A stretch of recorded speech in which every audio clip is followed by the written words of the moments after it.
Good afternoon. Thank you for, I always forget you're going to do that.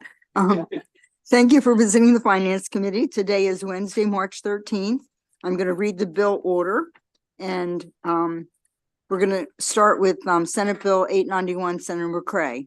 These are all Senate bills: 910, 786, 862, 780, 997, 1040, 1021, 1019.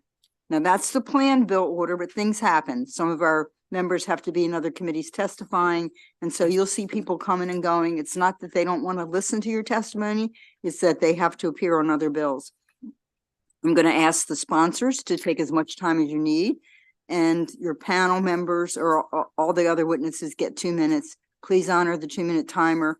We still have, I think, 9 bills today and 62 witnesses, and voting to go. So please honor your 2-minute time. So Senator McCray, would you like to come to the table? Yes, ma'am. And I think you have a panel. Yes, I did. You will bring us Jeffrey, Timrith, Victoria Hirsch, and Ashley Staggers. Is that your panel? Okay. Yes, ma'am. Please come up with the senator. Daria Reynell and Emma Cleveland. And they're virtual. Yeah. No? What happened? I'm on the wrong bill. No problem. No problem at it. It's a long day. It's gonna get longer. I'm sorry. Thank you. I don't know what I'd do without Tammy. So William DeSold. He's coming afterwards. Okay. Yeah. He's coming after Yes, Renell Cole, Emma Cleveland, Daria Pugh, Yep. That's those 3. and Megan Bassett. Okay. Yep. Yes, ma'am. All right. Thank you, Senator. You can begin. Madam Chair, Madam Vice Chair, members of the committee, for the record, Corey McCray, Senator for the 45th Legislative District, and I come here before you in reference to Senate Bill 891. Madam Chair, I'll be brief, but like we all know that when we look at our paratransit, when we look at mobility, that there are challenges within that. That's not just recognized by folks that ride it. This has been recognized by our U.S. government has said that we had respective challenges within it.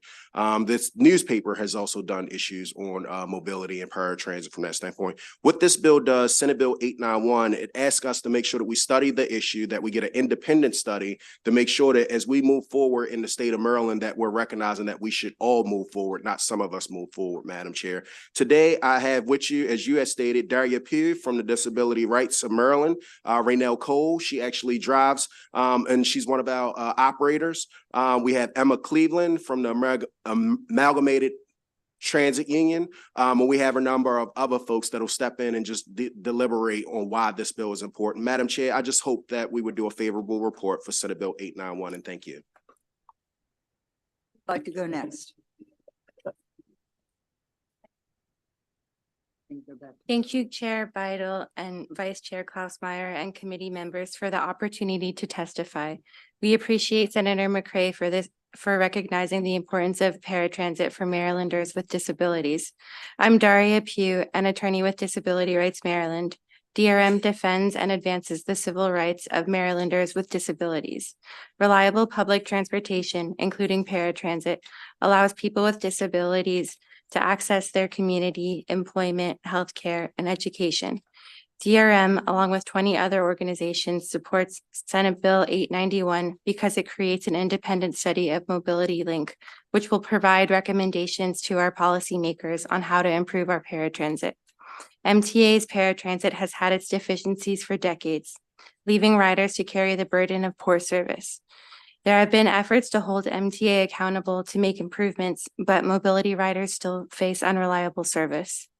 DRM has brought several lawsuits against MTA Mobility, alleging civil rights violations based on late arrivals, missed rides, long call center wait times, among others. Throughout these actions, the General Assembly has requested the MTA to study mobility improvements. Yet riders are still getting to church long after their services have ended, missing medical care because their rides were late, and getting stuck in unsafe situations because their rides failed to appear. We can't have full community integration when paratransit is undependable. We need an objective third party like the Maryland Transportation Institute to identify the root causes of mobility's poor service. Mobility needs to be reformed. People with disabilities deserve high quality public transportation. This study will be a step in that direction. For these reasons, Disability Rights Maryland supports Senate Bill 891 and requests a favorable report. Thank you for your time. Thank you. Let's hear from Renell. Thank you, Chair Bidle and Vice Chair Kaufman for the opportunity to testify today on behalf of the Aggregated Transit Union Local 1764. My name is Raynell Cole. I am an operator, shop steward, and advocate and employee at MV Transportation, which is a subcontractor of the MTA of Baltimore area. The ATU Local 1764 supports this bill, which will require UMD to study models of paratransit, which includes the service that my coworkers and I provide. We take pride in the paratransit work that we do in our community. Our members who rely on us to get to work, school, medical appointments, religious services, and back home safely. But unfortunately, systematic issues make it difficult for us to do right by our passengers. We have leaky vehicles. We have GPSs that tell us to make U-turns in the middle of the street, which are unnecessary to make a left turn. We have passengers that are being picked up late, as my co-panel previously stated. There haven't been investment into our fleets or our GPS in quite some time, which means buses aren't able to operate at full capacity. The paratransit operators and riders live with these issues facing Maryland's paratransit system every single day. The independent study is a great way for MTA, paratransit contractors, and elected officials to learn more about these issues so that we can work together to resolve them. My coworkers and I take deep pride in ensuring that we serve our customers as well as possible, and we want to be part of the solution. For these reasons, ATU Local 1764 supports Senate Bill 891 and requests that you vote in favor. Thank you very much. Thank you. Emma? Good afternoon to the chair and vice chair, and thank you, Senator McCray, for introducing this important legislation. My name is Emma Cleveland, State Political Coordinator for the Amalgamated Transit Union. ATU Local 689, 1300, 1764, and 1777 collectively represent nearly 2,000 paratransit workers in Maryland who work at MTA Mobility Link, WMATA's Metro Access System, and the Anne Arundel County Office of Transportation. The ATU supports SB 891, which would direct the University of Maryland's Maryland Transportation Institute to conduct an independent study to provide data on the status of paratransit at Mobility Link. We want to highlight that impartial data and recommendations from an outside body are vital for policymakers and the administration to make decisions on how to make changes to paratransit. ATU members and paratransit riders have been raising the issues this study will investigate for a long time. ATU represents both contracted and in-house paratransit at MTA Mobility Link. And private contractors have promised better service for less money, but across the country, we have seen multiple transit systems turn back towards creating good public sector jobs and away from sending state funds to contractors who have a profit motive. Currently, the starting rate for an in-house MTA paratransit operator is higher than the top rate for a contracted paratransit operator. And in-house operators' wages increase by experience by more than twice as much as contracted workers. And these working conditions and low wages may mean that many contracted paratransit operators don't make it 1 year on the job. So this churn of hiring and training has a negative impact. We hope this study will clarify, and we support SB 891. Thank you very much. Thank you. And yes, we have Megan. Thank you. Good afternoon, Chair Bidle and Vice Chair Klausmeier and distinguished Finance Committee members. My name is Megan Bazette, and I'm the Director for Community First Programs for the Coordinating Center, which is a Maryland statewide nonprofit organization that provides care coordination services for folks living with disabilities and complex medical needs. The Coordinating Center strongly supports Senate Bill 891, Transportation Mobility Link Paratransit Service Improvement Study. This is a topic of vital importance to the clients we serve, as our organization provides care coordination services to more than 10,000 Marylanders. The majority of these individuals are enrolled in one of Maryland Medicaid's home and community-based waivers or service programs. Many of our clients have mobility issues and rely on transportation programs to travel for medical appointments, work, and family obligations. However, the paratransit services are not consistently available, making it challenging for our clients to get their basic needs met. At the Coordinating Center, we have over 250 coordinators and supports planners who have witnessed firsthand the struggles that individuals with disabilities face daily. For instance, we recently had an elderly gentleman living with quadriplegia in Montgomery County. He was turned away from Metro Access Regional Paratransit Service because their new vans weren't equipped to accommodate his tall stature and the height of his wheelchair. As a result, he had to turn to private pay for transportation. We have another client who was turned away because the van wasn't properly equipped to safely transport her. She uses a Hoyer pad sling that was considered too slippery to ride without a special seatbelt and was not covered by Medicaid nor provided by paratransit. Additionally, our coordinators report long wait times where clients have had to wait on the curb for 1 to 2 hours for transportation. In Anne Arundel County, where our headquarters are based, transportation is also a considerable concern.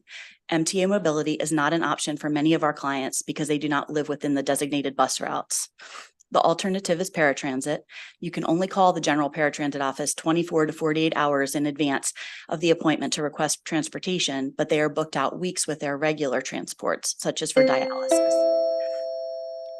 Accessibility in public transportation is not just a matter of convenience, it is a fundamental right. We ask for a favorable report. Thank you for your time.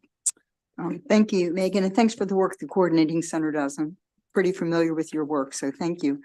I don't see any other questions, but I have some questions for my friend, the sponsor. Yes, ma'am. Have you looked at the fiscal note? I did see the fiscal note.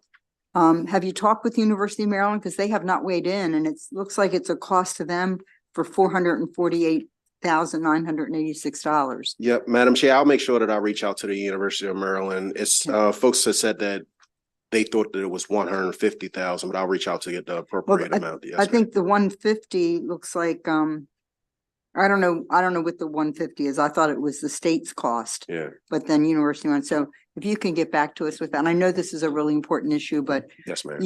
you're on budget and Nope, tax. You you're know right. how As soon as I closely saw it, watching I brought it up. Okay, very good. Yeah. Sorry, so I've been talking with the folks at Maryland Transportation Institute, and so there is some miscommunication about doing the fiscal note, but they've said that they can do the study for 150,000, and it wouldn't change at all the text of the study. They will provide matching funds to accommodate the rest. I'll Thank reach out to you. them. And the sponsor is going to get that in writing for us. Yes, ma'am. Thank you very much. Do Thank I have any other questions for this panel? Thank you for bringing this good bill. We have one more witness, and that's William DeSole, who's from District 32, and William's a member of the ARC.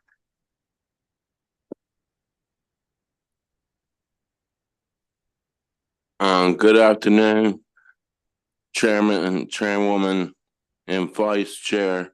My name is William DeSole, live at 400 Ridgely Road, Glen Burnie, Maryland, 21061. I currently use paratransit to get to and from work. They sometimes are late. They sometimes don't show up. They even made me wait too long for my paratransit this morning. I was a 10:31 pickup to 11:01 pickup. They did not get to my house until 11:28 a.m. I was afraid that I would miss this hearing under worst case scenario. I am glad to be here, and I urge a favorable report. This study should have been done many decades ago to better serve the riders such as my other riders, and riders such as myself. And I thank the sponsor, Senator McCray, for sponsoring this legislation, and that's all I have. William, thank you. Can I ask you, where do you work? I work at the Maryland Department of Health and Mental Hygiene, MDH in Baltimore. I had to spend 2 hours or more. You have received numerous emails of the years when we came back from COVID-19. Thank you. Thank you for testifying on this. Do I have any other questions for William? Thank you, William. That's the end of the hearing on Senate Bill 891. Next we have Senate Bill 910. Senator Rosapep is here.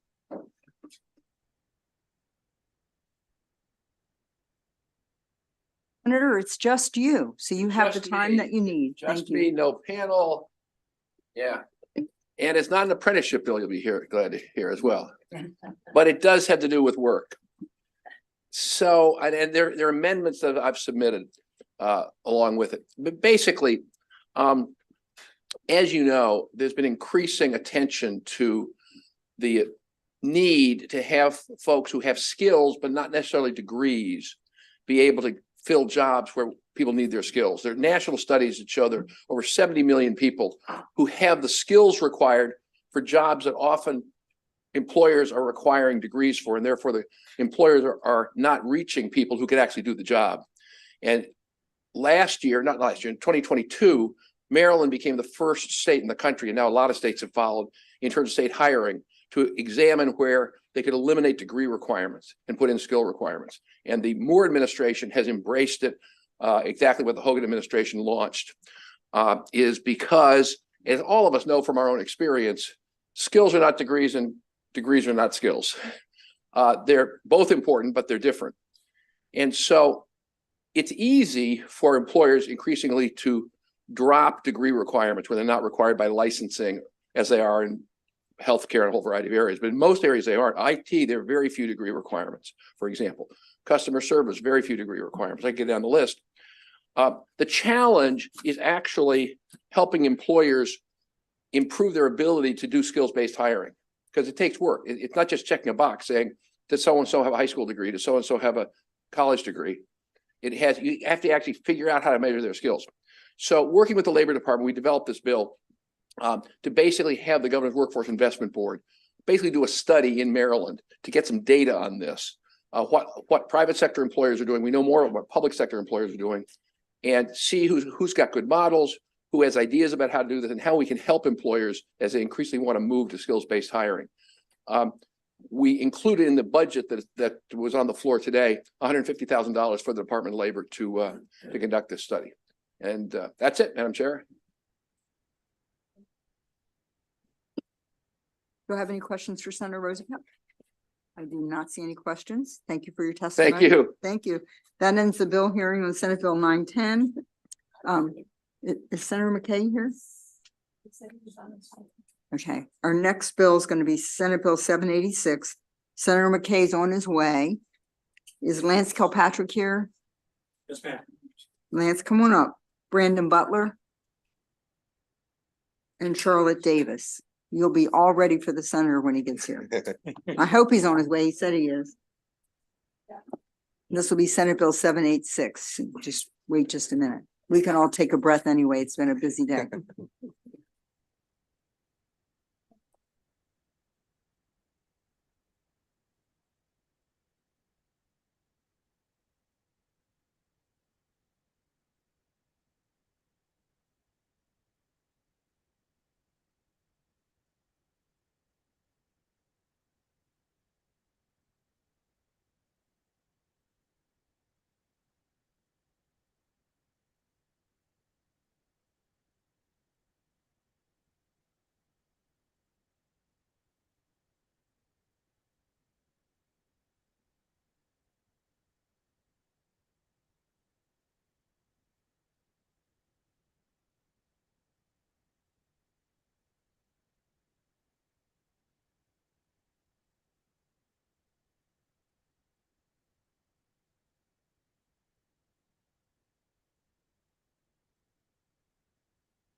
ask you all to leave the table and we're going to go to another bill. We just don't have a lot of time. We're going to Senator Klausmeyer? Yeah. Okay. Senator Klausmeyer, Senate Bill 997? No?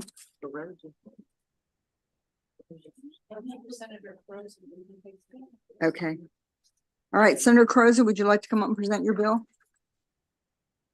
You have Daniel Pimentel, and then you have 3 virtuals. Can we bring up her virtuals? Senator, is Daniel here? Danielle, I'm sorry. Here she comes. Okay. So Senator, you have as much time as you need, and Danielle will have 2 minutes. Thank you, Madam Chair. For the record, Senator Mary Beth Carrozza, representing Maryland's coast, that includes Worcester, Wycomico, and Somerset counties. And Chair Beidle, Vice Chair Klausmeyer, and members of the very distinguished Finance Committee, I thank you for the opportunity to present Senate Bill 862, Protecting Pregnant Women Against Coercive Abuse and Human Trafficking. And if you'll allow me, Madam Chair, just as way of background on purposes of the timing of this bill, I just wanted to lay the groundwork that I think we can all acknowledge that in recent years, Maryland has expanded access to abortion. The Abortion Care Access Act of 2022 expanded the number of healthcare providers who can perform abortions to include non-physicians, and also established a special fund to enable greater access to these services. On last session, the General Assembly passed and Governor Moore signed into law legislation that requires public institutions of higher education to provide reproductive health care plans and services. And legislation is moving forward this session to require community colleges to do the same. This Maryland General Assembly has made it a top priority to enshrine the right to reproductive freedom in the Maryland Constitution. So these combined legislative actions prioritized by this Maryland General Assembly not only significantly increases access to abortion for Maryland women, but I just want to point out it's also attracted other women from other states to seek Maryland out as an abortion destination. Individuals and organizations involved with human trafficking, prostitution, and other criminal activity are well aware of the new level of abortion access in the state of Maryland. And should the constitutional amendment to establish an individual's fundamental right to reproductive freedom be approved in November, there would be virtually no safety limitations on abortion access, which is why it makes Senate Bill 862, the legislation that I'm presenting today, take on a new sense of urgency. As the state of Maryland expands access for women to exercise their right to have an abortion, I believe, I hope you'll share this, that we have an obligation to protect a woman's right to protect her pregnancy and to prevent abortion coercion. I want to be clear that Senate Bill 862 does not restrict a woman from having an abortion or using contraceptive services like reproductive services like contraception. The purpose of this legislation is intended to ensure that women are provided a true choice when it comes to pregnancy. If abortion is defined as healthcare, we need to treat it as healthcare, which means understanding that guardrails are necessary to increase women's public health and safety as access expands in the state of Maryland, access to abortion expands. What this bill does do, it makes clear that an individual who knows or suspects that a woman is pregnant may not engage in certain specific conduct with the intent of directing the pregnant woman to have an abortion. And this includes attempting to commit, or threatening to commit physical harm to the pregnant woman, revoking a scholarship awarded to a pregnant woman by an institution of higher education, discharging the pregnant woman from employment or changing compensation, and denying any social assistance, housing, or financial support to a pregnant woman. I also wanted to point out, and I know that members of this committee have worked on the abuses related to human trafficking. This legislation does include important protections against human trafficking of pregnant women, including prohibiting abusers who intend to force a pregnant woman into having an abortion from selling, attempting to sell, or threatening to sell the pregnant woman into sex trafficking, and prohibiting the selling or threatening to sell the unborn baby of the pregnant women into sex trafficking once the baby is born. This legislation also prevents an individual from forcing, attempting to force, or threatening to force the pregnant woman to continue to engage in sex trafficking in efforts to coerce her into having an abortion. SB 862 would establish a misdemeanor penalty for coercing a pregnant woman to have an abortion, where violators would be subject to a maximum fine of $1,000. I think you would agree that often a woman discovers that if she is pregnant under not ideal circumstances, that she's caught at a crossroads with a series of choices. The trajectory of her life changes once she knows she is pregnant. And there are what we call subtle forms of pressure that can go unnoticed until maybe the only option at that point is abortion. But in other cases, the coercion is far more blatant, discriminatory, and it sometimes results in physical violence. Studies have found that many women who seek counseling services after having an abortion were pressured into terminating their pregnancies by their husbands, boyfriends, or family members. After having an abortion, many of these women reported symptoms of depression, guilt, shame, regret, self-hatred, feelings of worthlessness, feelings of being unworthy of love, low self-esteem, and anxiety. Some studies have found up to 9% of reported drug or alcohol addiction, and 6.2% reported thoughts or attempts of suicide. Many young women are not receiving adequate support from the people who matter most in their lives when it comes to the freedom to choose. And I would agree with this, having a lot of strong women in my family, but I think women are taught from a young age to put others before themselves, often completely forgetting to take care of their own needs. In a situation of extremes, like choosing to continue or terminate a pregnancy, women can often feel pressured to make a decision that may not align with their internal wants and desires. The pressure is even more terrifying in situations of domestic abuse and human trafficking. It is estimated that 24.9 million men and women, children worldwide are subjected to the abuses of human trafficking. It happens in plain sight, and many victims are coerced by their trafficker into participating in their own abuse. As many of you know, victims and traffickers alike have told law enforcement that Maryland is a gold mine for human trafficking due to our central location, numerous east-west corridors, numerous rest stops, truck stops, bus station. The I-95 corridor is a main gateway to major cities along the eastern seaboard. A groundbreaking study from 2014 looked at many facets of human trafficking, including, for the purposes of this bill, the correlation between human trafficking and abortion. Of the women who survived human trafficking that participated in the study, 55% had at least one abortion, 30% had multiple abortions, and 55% had forced miscarriages. Abortions like these are taking place right here in Maryland, and healthcare providers need to be educated and empowered to act should a victim of human trafficking enter their office to obtain such services. This legislation would allow healthcare providers, should they suspect their patient is a victim of coercion, to wait 24 hours before performing the procedure. Although the healthcare provider is empowered to waive that waiting period if the life of the pregnant woman is in danger. Further, an employee or volunteer at a healthcare facility who knows, alleges, or suspects that a woman is being coerced into having an abortion must notify local law enforcement within 48 hours. Ideally, this would allow investigations to take place, perpetrators to be arrested, and human trafficking victims to be freed and to begin the healing process. This bill is not intended to prevent abortion.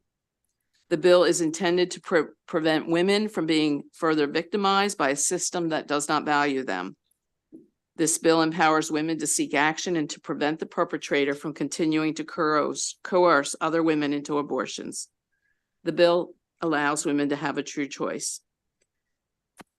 And I think for purposes of why I gave the background and going into the detail of this, I think if there's a way to look at what's being presented to you, that there can be some type of education that with the dramatic increase of abortions in the state due to our recent laws, that if there's an increase of something, that we have an obligation to put some information out there, guardrails out there, focus on the health and safety of these women.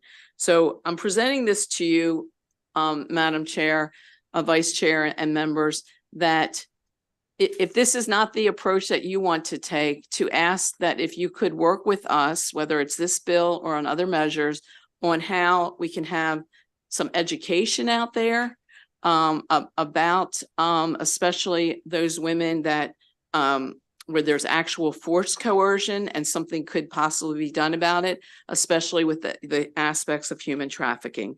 So I asked for your review and a favorable report to Senate Bill 862, and I appreciate the time that you allowed me to present the background on this bill, Madam Chair.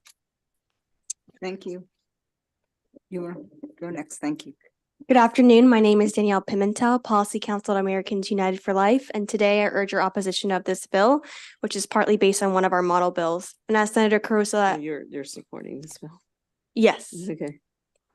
as Senator Carosa aptly put it, this is a common sense bill that establishes necessary legal protections for women experiencing coercive abuse, including women who are victims of sex trafficking.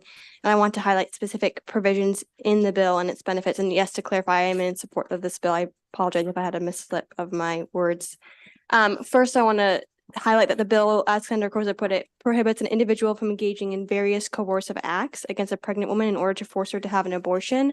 And this is necessary for Maryland because many women unfortunately experience coerced abortions. In a 2023 national study, over 60% of women who had abortions reported experiencing high levels of pressure to abort from one or more sources. And if an individual engages in such coercion, the bill allows women to have civil legal recourse against their abusers and bring a civil suit for damages, giving women back the control over their pregnancies and out of the hands of the abusers. Victims of sex trafficking, unfortunately, are among the number of women who experience coerced abortions.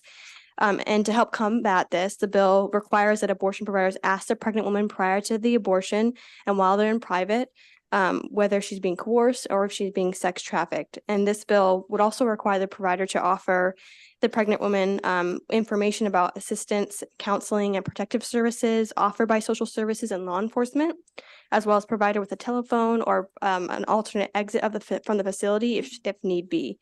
And these safeguards ensure first that women are informed about the central resources and assistance available to them if they are experiencing coercive abuse. It helps to ensure that these women are able to get out of those abusive situations and sex trafficking, and also ensures that they have authentic choice when it comes to their pregnancy. The bill also enacts additional safeguards, and I'll wrap up here by requiring abortion providers to post informational signs in patient waiting rooms, consultation rooms, and procedure rooms, which clearly state that it is illegal to force a woman into having an abortion. I'm happy to go into more details of the bill, but for these reasons, we ask that you support this bill. Ultimately, many women who come to an abortion clinic are not there of their own free choice, but are there because they're being pressured or forced to do so. And this bill establishes the necessary legal protections to help prevent that. Thank you so much. Thank you. Now we have members of your panel that are here virtually, so we're going to hear from them and then we'll take questions. Thanks. So first we'll have Catherine Foster. Good afternoon. My name is Catherine Glenn Foster. I serve as president and CEO of First Rights Global. I'm a constitutional lawyer and in 2019 hosted a conference on Capitol Hill on sex trafficking, highlighting the voices of survivors. I'm testifying in support of this bill. 61% of all women who've been trafficked report traumatic brain injury. This is compared to 60% of NFL players. It is more dangerous and violent to be trafficked in America than it is to play professional football with helmets and guards on. The violence is real. and it's not just sexual. How far are we willing to go to rescue the women and the children who've been trafficked or enslaved? Each year, millions of people around the world are trafficked for sex. Many were promised a job to help them support their families, and instead they are treated like an object to be bought and sold, violated with serial rape, and then tossed aside.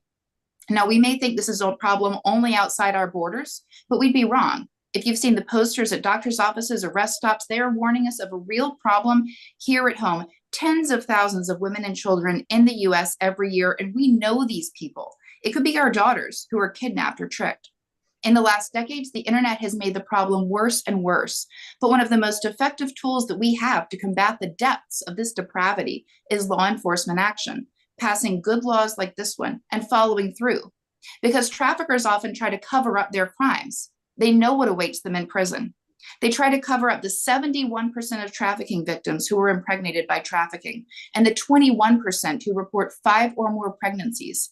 That is evidence of abuse, and it's a tool of abuse. Traffickers use pregnancy and abortion to keep women under their control and avoid detection. And so women are all too often denied real health care for things like STIs, but forced into abortions, more than half of them that many of them don't want. They just want to be free. This bill is about ending cover-ups, ending coercion, and keeping violent predators out of women's bodies. Thank you for your testimony. Next, we'll hear from Annalise Bachman. Good afternoon, Madam Chairwoman and members of the committee. My name is Annalise Bachman. I'm 17 years old, and I serve as president of Rockbridge Academy Students for Life and a state captain for Students for Life Action. I'm here today for the women and girls who cannot speak to themselves. I'm here in support of SB 862 today because everyone here should agree that no woman should be forced into an abortion, whether it is parents, friends, employers, partners, or human traffickers. A pregnant woman can be surrounded by people who want to make decisions for her and will use force to get their way. The most coercive of these relationships is the one between a trafficker and their victim. According to former senior advisor on trafficked persons at the State Department, Laura Lederer, 55% of trafficked women have had abortions, and 30% were forced into multiple abortions during the time they were trafficked. This faces us with the reality that a woman walking into an abortion clinic may be there under threat of a trafficker. What SB 862, among other things, would put into law are easy safeguards to make sure that women in danger do not walk out of clinics and back into the hands of an abuser. It would require workers at abortion facilities to ask a woman if she is being coerced or trafficked, post signage informing her where to get help, offer her private phone calls, and offer to get her out by a safe, separate exit. These clinics are being asked to go the extra mile because the data proves that the victims are coming to them, and they should be met with help and empowered to make their own choices. We cannot pass on this vital opportunity to intercept exploited women from an industry profiting off of their pain. If just one woman or girl is able to escape exploitation because you said yes to SB 862, I think all of us would agree that your support would be well worth it. And with that, I ask that you support SB 862. Thank you. Thank you. And Dr. Francis Arlinghaus. Yes, I get to follow her. My name is Dr. Frank Arlinghaus. I'm the father of 3 daughters and a resident of Howard County. And I ask the members of the committee to return a favorable report on this bill. Abortion is legal, and this bill does nothing to change that. But what it does do is provide protection to women, especially minors, protection from abortion coercion. The state has a compelling interest to do so. By having information in abortion facilities, we partner with the people who are the first contact, people who are in the best position to provide them that information. Too often we hear stories of coercion, often by spouses, boyfriends, parents. The women feel like they have no choice, no help, and no opportunity to make their own decision. They deserved a system that would protect them from coercion, and the current system fails them. However, that's not what I want to mention. I want to mention 2 unfortunate incidents that touch upon my family, extreme cases of coercion.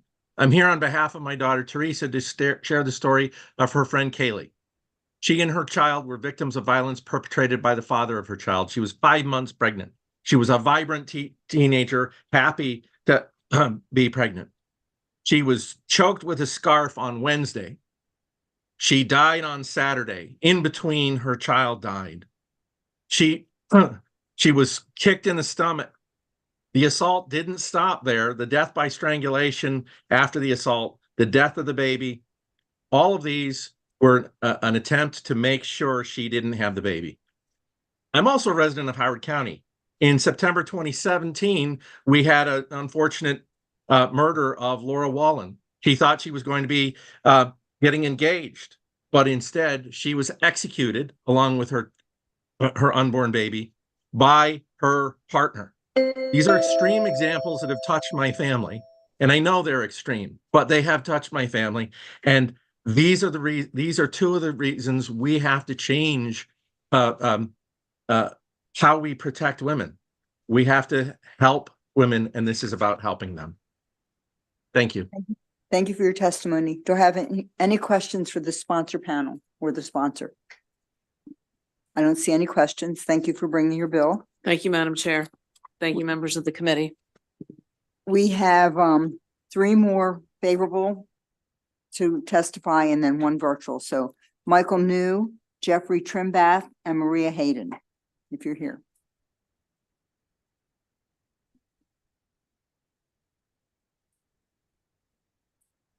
Jeffrey, you can start. Or you, Michael? Jeffrey. Jeffrey, you can start.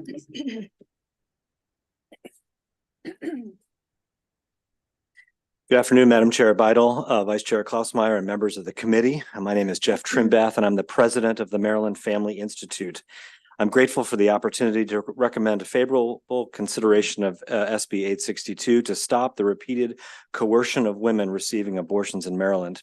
This law hits the nail on the head, and it calls out the overfunded, overprotected abortion industry in our state for what it is, a tool that predators and traffickers have been using to punish women. It lists numerous ways that women are coerced to have an abortion, and it outlaws them. We know that over 67% of abortion-choosing women report that if their circumstances were different, they would bring that newborn into the world. But many of them are threatened by physical harm, removing financial support or housing, and selling by sex traffickers. Women are told by predators and pimps, angry dads, and abusive boyfriends that they must terminate that baby's life against their will or else. I mention sex trafficking because all of us here know that that is wrong. There's no excuse for it. Well, coerced abortion is a staple of sex trafficking. The sex trade does not survive without abortion. And many women in this trade are forced by their captors and abusers to terminate their child to protect their captor's bottom line. This bill deserves your bipartisan support. Even those who may be pro-choice on abortion in this committee should vote for this bill. You want the choice of women, whether to keep their baby or to terminate their baby, to be truly a free choice. That's what this bill seeks to do, to ensure that no woman is forced to make a choice she does not want to. A coerced choice is no choice at all. Human trafficking and coercion of its victims to have an abortion must be an enemy to all of us who want to protect Maryland's mothers. And it's for these reasons that we urge your favorable consideration of Senate Bill 862. Maria? Hello, I'm Maria Hayden. I'm a registered nurse of 38 years. In a time when personal autonomy and freedom are so highly valued, particularly in healthcare, Senate Bill 862 is essential. We don't permit a vulnerable person to be coerced into a surgical procedure or a medical regime, especially one with potential complications, in any other area outside of women's health. But in the case of abortion, there are no safeguards ensuring a woman's autonomy. Other invasive procedures require an informed consent, carefully outlining the procedure's rationale and risks, and documenting the patient's understanding and their authorization. But since no such requirement exists in Maryland for a surgical or chemical abortion, gaping opportunities exist for abuse by anyone who might not want a baby to be born. Boyfriends, husbands, parents, educators, landlords, employers, social services, sex traffickers. Abortion should not only be held to the same standard as other medical decisions, but consent is even more crucial since there are these strong forces pushing a woman into a life-changing event that could be emotionally scarring and physically harming. Nearly 75% of women who have had an abortion felt pressured. At a minimum, then, we need to screen and report those forcing women into abortion against their will. Health professionals like myself are required by law to report any other suspected abuse, so abortion facility employees should do the same. You on this committee cannot say you care about women and refuse to bring Senate Bill 862 to a vote by the entire Maryland legislature. Women who want to bear their children never should be threatened with any form of violence, discrimination, or abandonment.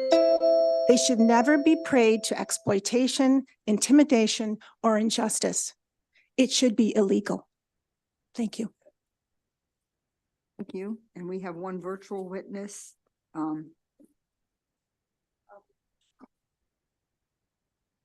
Okay, so she can't hear us. All right, do we have any questions for this panel? Okay, you're free to go. We're just waiting for one more virtual person. Nothing. Okay, well, that ends the hearing for Senate Bill 862. I do see Senator McKay did come in, and Senator McKay, will you come and present Senate Bill 786? With your permission, ma'am, may my panel You, come up? you may. They were already here and I sent them back, so they can come back again. Just exactly how we practiced it. Go ahead. Yes, sir.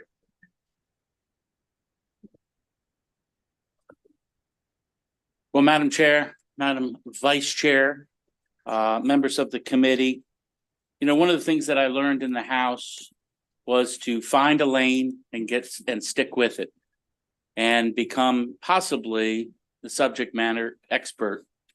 And that was good advice by, at the time, and still time, Senator Guy Gazzone, when I met him on oral health and dentistry. So oral health and dentistry went into just rural healthcare, and we've done a variety of things of shortages of nurses, shortages of dentists.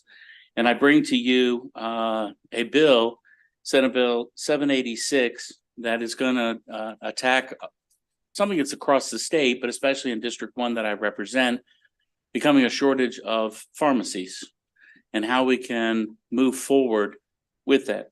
The purpose of Senate Bill 786 develops a task force to access to pharmacy services and the impact that telepharmacy has in Maryland. It is to establish this task force that will analyze and access the pharmacy services and identify the barriers in receiving the services of telepharmacy. They are to submit a report in 2025 with its findings and recommendations. I believe that the pharmaceutical services that are essential to all Marylanders would be a great addition to all health services in Maryland. And I ask for your, thank you for your time, but more especially ask for a favorable report. And we'll turn it over to my panel. Charlotte wants to go first. Ladies first. Good afternoon, Madam Chair, members of the committee. My name is Charlotte Davis. I'm the Executive Director of the Rural Maryland Council.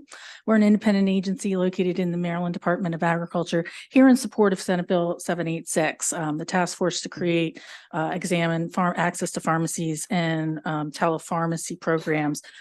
For rural Maryland, our population is, for the most part, older and more reliant on automobiles and cars, and access to healthcare is a challenge. And last fall, we became increasingly concerned. We heard from our members that they are having problems accessing pharmacies due to labor shortages, labor challenges with the large big box retailers, as well as closures of major retailers, chains like CVS, Rite Aid, and Walgreens. We've long been in support of telehealth programs. We think telepharmacy could help increase medication adherence rates, lead to lesser readmissions into hospitals and better health outcomes. So for those reasons, we ask for your support for Senate Bill 786. Thank you. Good afternoon, Madam Chair, members of the committee. My name is Brandon Butler with Pinnacle Strategies on behalf of our client, the PharmaCare Network, which serves a number of communities in Western Maryland. You have our written testimony. But this issue is both a rural and urban issue as these pharmacy deserts are now coming more and more an issue. The testimony that you have was written, tells the two stories, one about Georges Creek in Allegheny County, the other in Grantsville. This is a really kind of an important bill for me because I grew up in Grantsville in Garrett County.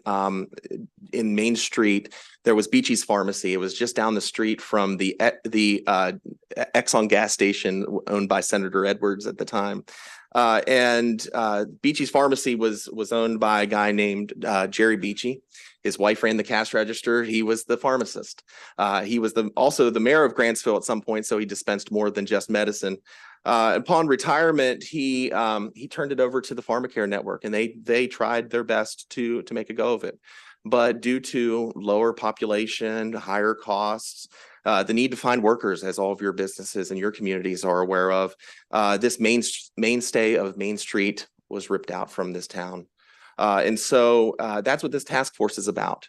Is about to get Maryland's best and brightest, as they have and as this committee has done with telemedicine, extend it to telepharmacy. And for that, we thank the sponsor for his bill and his sponsorship and move for a favorable report. Madam Chair, members of the committee, for the record, my name is Lance Kilpatrick. I'm the Maryland Government Relations Director for the American Cancer Society Cancer Action Network. Access to essential medication should be made as frictionless as possible so that patients can focus on healing and not stressing about transportation needs and distance to pharmacies. So let me give you an example, because I think we're going to do a little geography lesson here for District 1. My family happens to love a little town called Friendsville, right on the Youghiogheny River. And to get to McHenry, which I believe is the closest pharmacy, is a good 20 minutes away on a beautiful day like this. But in December, it's probably at least 40 minutes. That's assuming that you have transportation and are well enough to actually get there. Now, a couple of years ago, this august body made a commitment to broadband in rural communities. But I would argue that how we leverage that broadband is really what's important moving forward. And with the recent revelation that Maryland is losing pharmacies across the state, telepharmacy becomes more important than ever. So thank you for the opportunity to speak, and I urge a favorable report of Senate Bill 786. Thank you to this panel and our sponsor. Do I have any questions? I don't see any questions. Madam Chair, may I clean up by saying there will be some amendments that will be presented by some other people who are going to present, and I will get those to the committee. Right now, we're favorable, and I'll draw them up. Okay. For consideration. Quickly. As of the end of the day. Okay. Thank Yes, you, ma'am. Senator. Thank you for your presentation. Thank you. We have the favorable with amendment. I think the person you're referring to, Alea. Am I going to get your name right yet?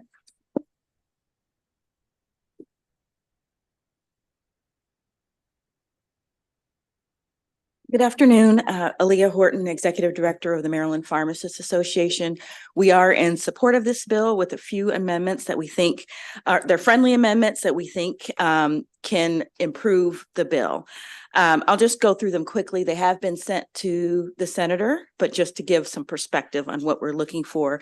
One is that we believe the task force should be more inclusive of the other schools of pharmacy in Maryland, in particular, the University of Maryland School of Pharmacy on the Eastern Shore, which has a focus on rural community health. We'd of course like to have a representative from the Maryland Pharmacists Association, as we cover a broad spectrum of pharmacy practice settings. And we're also looking at ways to support improving pathways for telepharmacy, as well as the ability for pharmacists to work at the top of their education.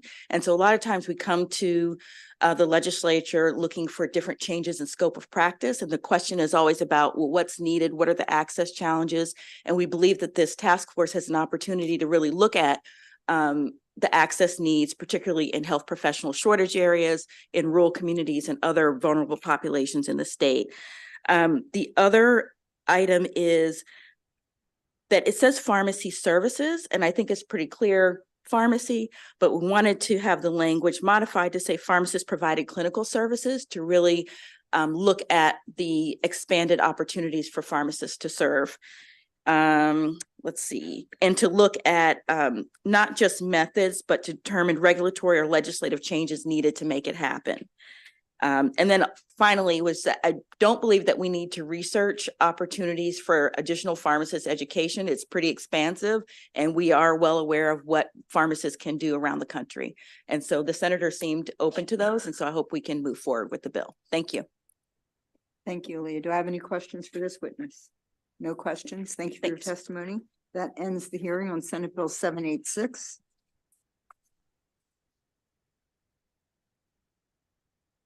Next, we have Senator Muse. I see Senator Muse is here. Senate Bill 780, and I think you have three witnesses for your panel? Two. Two, okay. Okay, yes, and one virtual. And one virtual, okay. Sure. Okay. Senator, you can start when you're ready. Thank you very much. Chair Vital and Vice Chair Klausmeier and members of the Senate Finance Committee. For the record, I am C. Anthony Muse. I am here in support of Senate Bill 780, Maryland Online Child Protection Act. With me, I have Victoria Hirsch, right? Okay. And Ashley Staggers from the National Center on Sexual Exploitation. Peggy Carnes from the Maryland Coalition Against Pornography will be joining us virtually. I'm sorry, Deasia Wiggins will be joining us virtually. Now, committee, this bill will protect our most vulnerable constituency, our youth, by preserving their innocence. So Senate Bill 780 will also establish safeguards so that our children are not exposed to lewd content that is currently easily accessible to them. Often minors can easily stumble upon things that they do not need to be exposed to.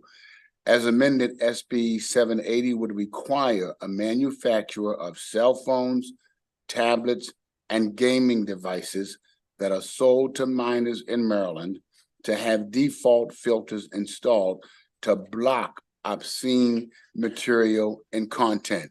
If parents want to remove it, it's up to them, but often parents do not know that it's there or what to do. This way, it comes already child protected. This bill is important because so many of our youth get caught up in scams, as well as lured into dangerous situations by way of electronic devices because of the lack of filtering and restrictions. So SB 780 will eliminate parents from having to take the additional steps needed to activate these filters. And I'll close with this.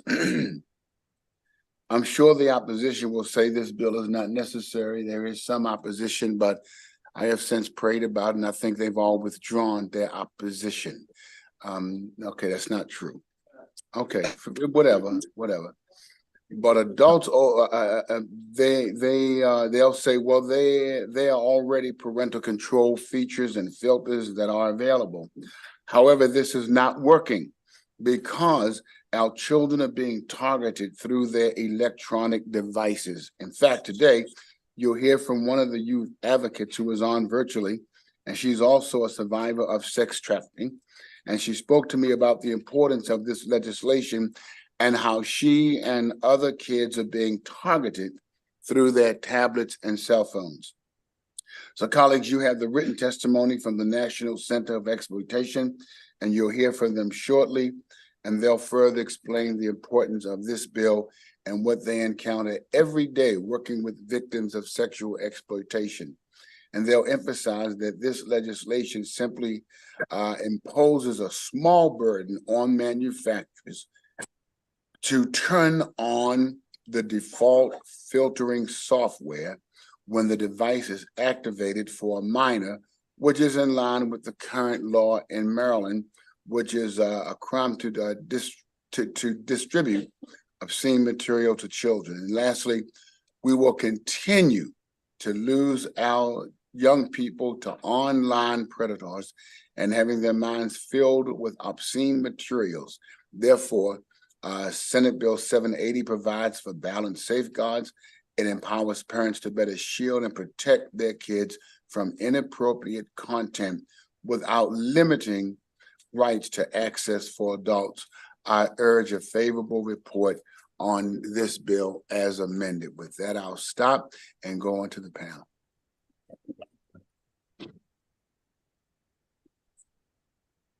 Chair Bidle, Vice Chair Klausmeier, and members of the committee.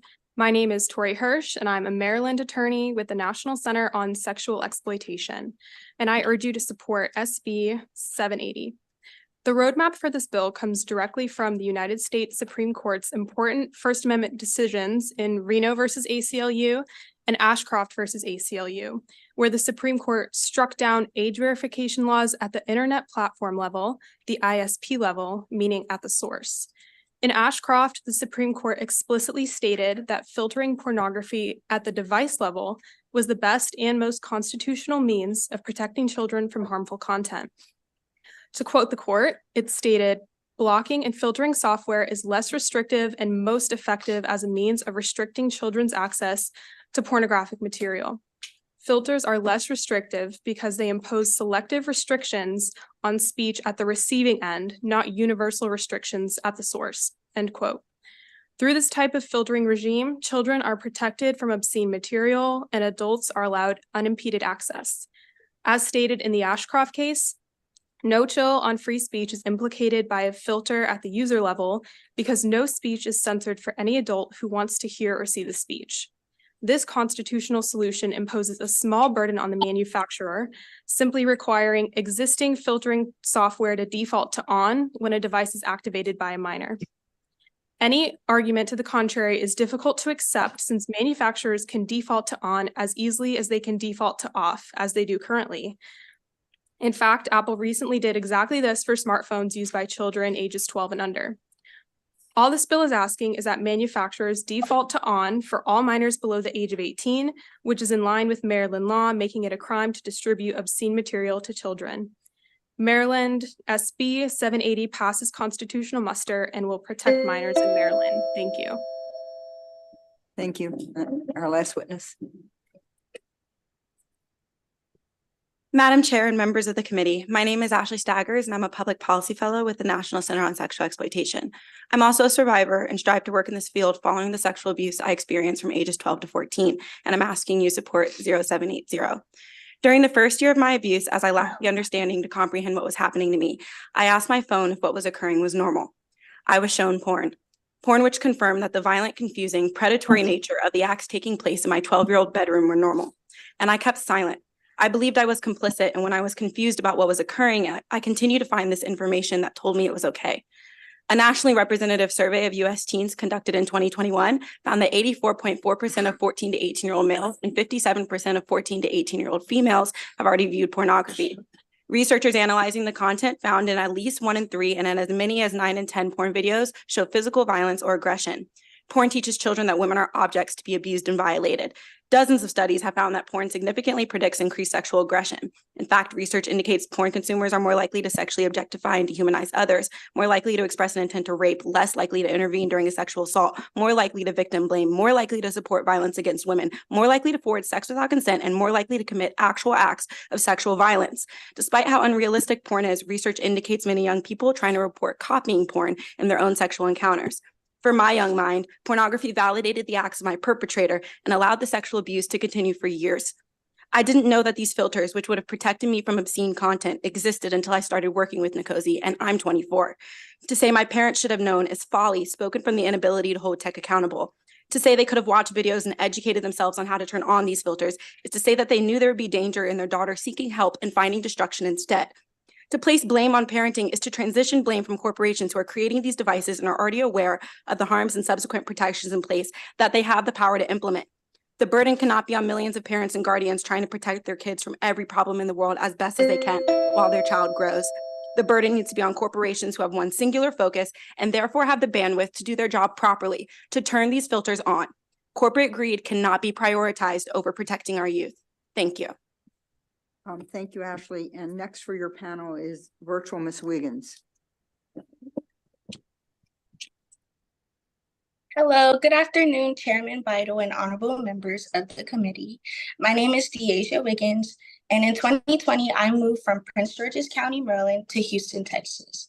I'm here to support SB 780, a common sense bill that says when cell phones and tablets are activated in Maryland, filters blocking hardcore pornography should be on, not off like it is now.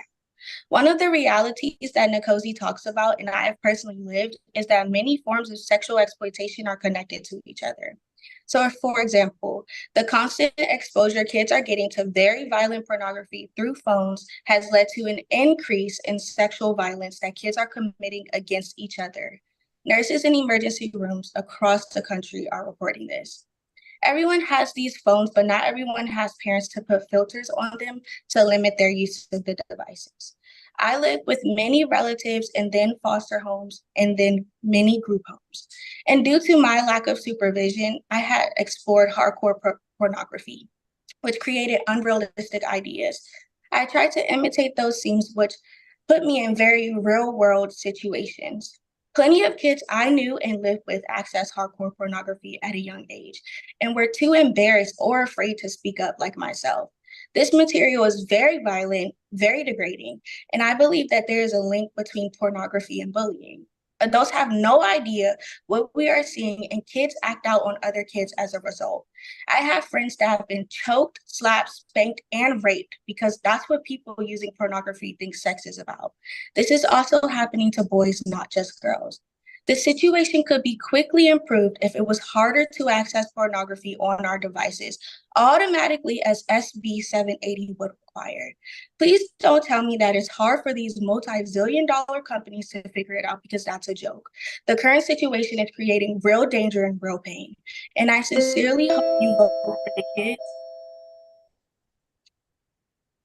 Finish. You can finish your sentence. Okay. I hope you vote for the kids in this case, and not the big tech lobbyists paid to distract you from real people like me. Thank you.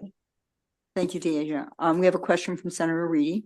Thank you, Madam Chair. And if I could ask, maybe either Ashley or Victoria, in your role serving with the organization you're with, is people accessing, especially young people accessing pornography, is that possibly the biggest driver we now see with how young people are acting, even as they get into their 20s around sexual activity?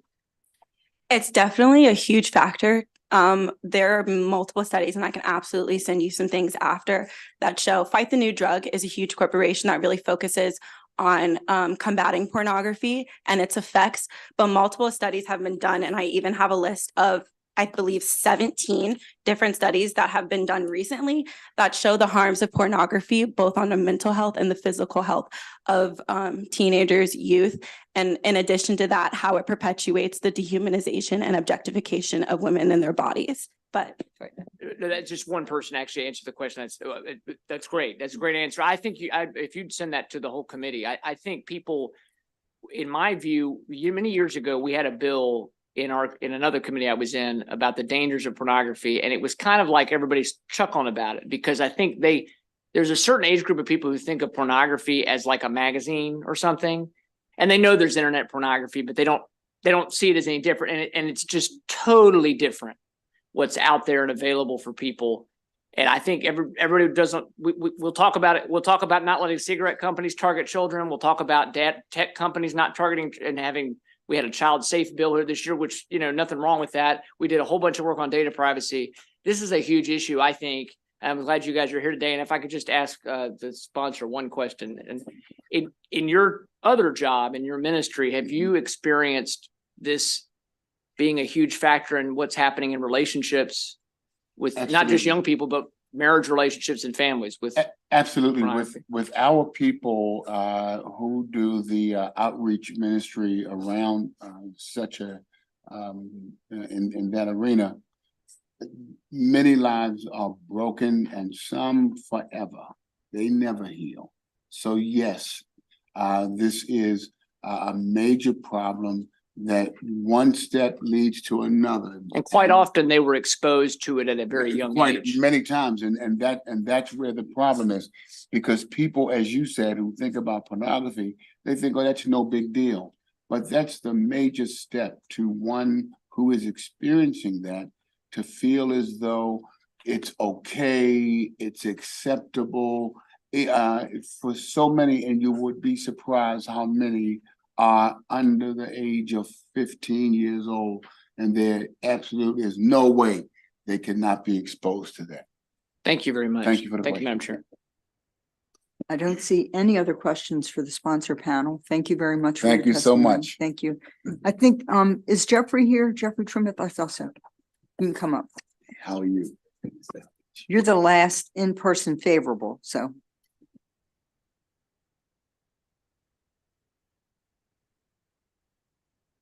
Once again, Chairman Beidle, Vice Chair Klausmeyer, and members of the Finance Committee, my name is Jeff Trimbath. I'm the president of the Maryland Family Institute, and I'm grateful for the opportunity to testify in favor of SB 780 and urge your favorable consideration.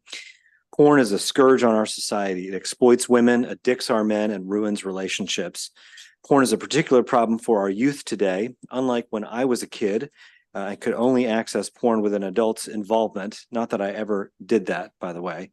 Today, children can access the vilest material within a few clicks on their devices. Is it therefore any surprise that the average age of first exposure to porn is 12? Is it any surprise that kids who view porn at these ages are more likely to experience anxiety and depression, are at greater risk for maladaptive behavior, and are more likely to sexually assault their peers? And those sexual impulses lead to even darker places. We at Maryland Family have been enthusiastic supporters of Senator James's bill to increase penalties for possession of child porn, and we're delighted to see movement on that bill. But we should do more to curb the place where those impulses start, and sadly, that is now with our kids. So what to do? We need to step up efforts to regulate devices marketed to younger children. UNICEF recently said efforts to regulate content and restrict children's access to porn have not kept pace with the technological shifts that have profoundly altered the landscape for the consumption of pornography. At the Maryland Family Institute, we agree with many of the committees around the State House that are moving bills forward to do just that. And regulating children's access to porn on their internet-connected devices has nothing to do with First Amendment rights to free expression. We're not limiting rights with this bill, but we're protecting kids from what we know is harmful to them, just like we do tobacco, drugs, and alcohol. Instead of usurping parental rights, this bill backs up parents. As one father recently put it, in this environment, I'll take all the help I can get. That's why we urge your favorable consideration of SB 7. Thank you very much. Do I have any questions for this witness? Okay, we have 3 favorable virtual witnesses. We're going to go to them. Joe St. George. Thank you. There she is. Go ahead when you're ready. Okay. Good afternoon, Madam Chair, Madam Vice Chair, and committee. I'm Attorney Joe St. George, Chief Legal Officer of the Women of Color for Equal Justice Advocacy and Litigation Center. We asked for a favorable report of Senate Bill 780 for 4 reasons. Most of the reasons you've have been already identified about the effects of porn on child abuse in schools. But we want to point out that child exposure to porn also grooms future adult sex offenders and brings children into human trafficking early. But what I want to really focus on is that we need this bill to protect our future workforce. I want you to hear me clearly. Our workforce. Why? Because our center has received reports from youth and college students who have admitted to wanting to have a career as porn stars. Did you hear what I said? Careers as porn stars. So if they're deciding their careers early in high school and even in college, we have a serious problem when it comes to career development and workforce development in the future. Our report also, our center has a report from an African-American female young lawyer who stopped practicing law to practice as a porn star because she makes more money on OnlyFans porn social site than she does as a lawyer. So I want you to look at this bill from the perspective of the crisis that we have with future workforce development, because children are learning to make millions on the internet. And those millions includes making millions or looking at opportunities to make money in the porn career industry. Childhood porn contributes to what we have identified as career workforce development in that industry. So we ask for a favorable report on this issue alone. Thank you. Thank you. Do I have any questions for Ms. St. John? I don't see any questions. So next we have Peggy Cairns. You want to unmute? Unmute, please, Peggy. Thank you. Thank you. Hello, I'm Peggy Cairns with the Maryland Coalition Against Pornography. Thank you, Chairman Beidel and members of the committee for this opportunity to speak. And I'm also a mother and grandmother. I'm here to emphasize the urgent need to protect children from obscenity. It's the worst sexually explicit material now burgeoning on the internet. Deeming what material is obscene is not a subjective matter. Federal and state law define it in explicit detail. These images, once seen, cannot be unseen, especially for children.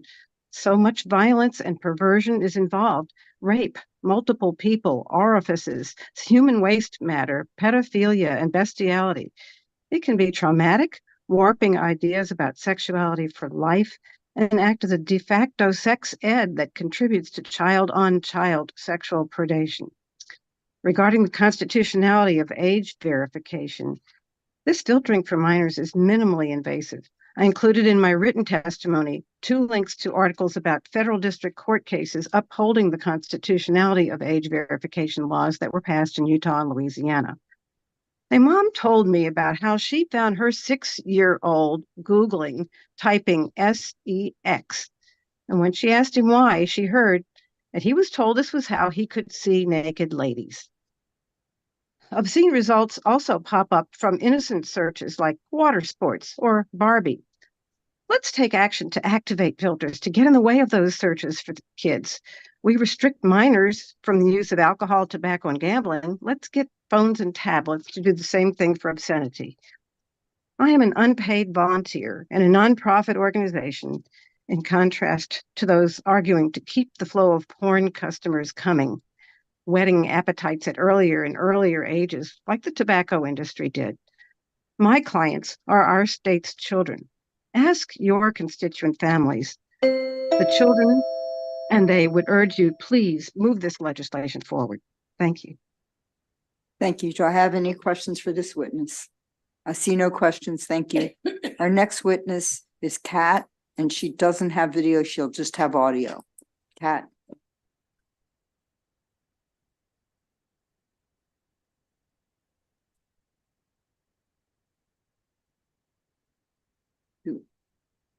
She's coming in now.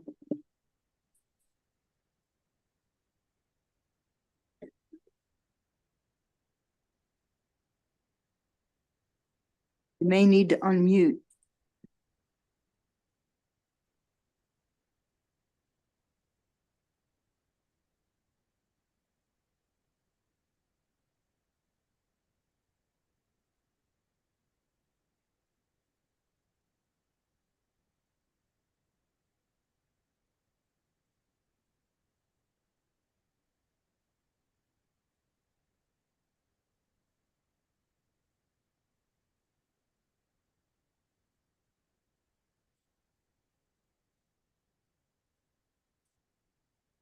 Pat, we can't hear you. If you can hear me, please unmute. Okay, we're gonna move on. Amy Boss is here as an unfavorable.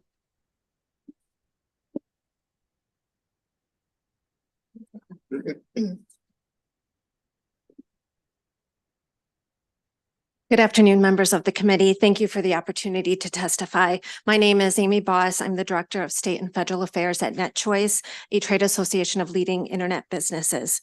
We respectfully urge the committee to report unfavorably SB 780. I want to use my testimony, one, to highlight flaws that we see in the legislation, but also to offer ourselves as a resource. This is a conversation we are having with lawmakers around the country on how to protect our nation's kids. We've worked with lawmakers to carefully craft legislation to restrict access to porn among young people. Virginia has passed legislation, Louisiana has passed legislation. What we don't want to see happen is to spend months on legislation and have that be struck down by the courts, because an unconstitutional law protects no one. The legislation would invite constitutional challenges. In fact, the Supreme Court has already struck down a similar bill after finding it violated the First Amendment rights to receive information and to free speech. Congress passed the Communications Decency Act in 1996, an attempt to restrict the access of minors to obscene content on the internet. The federal government lost on appeal to the Supreme Court in the landmark case Reno versus the ACLU 9-0. What we also don't want to see happen is for families to become complacent, believing that their smart devices are sufficiently safe for their kids to use without supervision. Not only are filters themselves imperfect, but they can be circumvented by tech-savvy teens. The bill is more likely to freeze the innovation of parental control products rather than spur them. As it stands, there are many different options in the marketplace for parents to choose from, and manufacturers and developers compete against each other to create more attractive products. Due to these incentives, all of those entities compete tirelessly against each other. That means technology is always improving. Thank you again for the opportunity to testify today. And again, we urge you to report the bill unfavorably. Thank you. Do I have any questions for Amy? Oh, Senator Reedy. Yeah, thank you. Amy, can I ask, because I was looking over the testimony, Reno versus ACLU, does that was the federal government lost appeal on Supreme, what does that, can you repeat that? Yeah, so the law was almost quickly enjoined and struck down as unconstitutional. The federal government again did appeal, but lost its appeal in Appeal 9-0. So one of the court's main findings in Reno was that the law's burden on adult speech is unacceptable if less restrictive alternatives exist. And so again, we don't want to make, I think, the same mistakes that we've made in the past. And Can I ask you, Of course. the makeup of the Supreme Court has changed quite a bit, and this is tailored to under 18 years old. I have looked into this issue before, and I was reluctant to put a bill on it because I didn't like the idea of being overly prescriptive about requiring something to be uploaded on somebody's device. But this filters already exist, and when you talk about there are other products out there that are quote unquote better, wouldn't we, I think most parents, there are a lot of parents who don't know what's available. Sure. And so why wouldn't it be better for us just to go ahead and be sure this is sold this way? It's not a permanent block. It just starts out as the default. I don't understand why that would be unconstitutional, require something to be sold no different than how we block advertising of certain types of products to minor. I mean, so can you? Yeah, thank you talk for the about question. I think courts would view, okay, not a lawyer here, but I think the courts view products offered voluntarily very different than the state mandating it. I mentioned filters are imperfect. They've been improving, but they aren't perfect. And there is a real chance that constitutionally protected speech could be tripped up in that. I think that's what the court may take a look at and consider. Well, I mean, they may be, I'm sure they're imperfect, but it would beat what we have now. But thank you for your answer. Senator Klausmeyer. Yeah, do phones come with some way to have a filter? I mean, you do, but most phones are. Yeah, that's correct. I mean, Android and iPhone and Apple phones. So a parent could just put that on themselves. That's correct. I hear parents constantly say, what we don't want to do is make that difficult for them. I think there's needs to be a much better job by companies, by, we've seen states, school systems, better education on how to use these controls. We want to make it as easy as possible for parents to use. So when you buy a phone, is there, I guess you get a book or you have to go online? So you can actually go in your settings and type parental controls Okay. to pull that up for different So there settings. is a way that I could save my. There child is, and I from seeing do that. just want to reiterate, I mean, that's one option. Different apps, if you have the Instagram app, have their own controls. But the devices, yes, have certain controls available as well. Okay, thank you. I don't see any other questions for this witness. Thank you, Amy. Thank you. Sarah Price.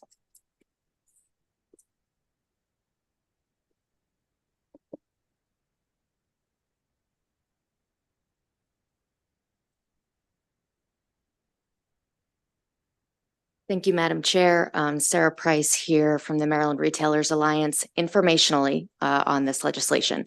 We have had issues with similar policies in the past due to the logistical issues with doing this at the retail sale level. But the sponsor on the House side approached us at the beginning of session, said she was going to amend it to put the onus at the manufacturer level. We are totally fine with that. So as long as the Senate conforms, we are happy to be neutral. Thank you. Thank you, Sarah. We'll look at that amendment. Do I have any questions for Sarah? Thank you again for being here. And our very last witness is Jordan Rodell, virtually and unfavorable. Jordan? Madam Chair, Madam Vice Chair, and members of the committee, thank you for the opportunity to speak today. I'm Jordan Rodell, State Policy Manager at the Computer and Communications Industry Association. CCI is a not-for-profit trade association representing a broad cross-section of technology and communications firms. On behalf of CCI, I appreciate the opportunity to share our concerns about SB 780. While CCI strongly supports the overall goal of keeping children safe online, requiring a state-specific default filter would create unattainable expectations with regards to content that filter can reasonably block. While there are many different types of protection technologies to address a wide range of potential harms, no filter is infallible. Certain devices can be set up when first purchased to enable a suite of settings to help individuals tailor their privacy settings and online experience, including enabling the type of content filter this bill would require for devices upon activation. But, for example, the bill includes, quote, an internet-connected gaming device under the bill's definition of, quote, device intended for minors. This definition could encompass a wide range of products, including those that are commonly used by adult users. SB 780 could invite significant consumer confusion for adults who are not aware that such filters aimed for children are set by default. Further, because the filter can only be disabled after a user's age has been verified to be over 18, this would require companies to collect additional information, likely sensitive information, about consumers to verify their age and prove their compliance. We would recommend that the use of such filters continue to be voluntary and an opt-in feature for the specific consumers who wish to utilize them. Our written comments include links to several resources that provide information about how to implement such settings at different levels, including at the device level. Thank you, and I welcome any questions. Thank you, Jordan. Do I have any questions for Jordan? And thank you very much. That ends our hearing on Senate Bill 780. And next we'll have Senate Bill 997, Senator Klausmeier.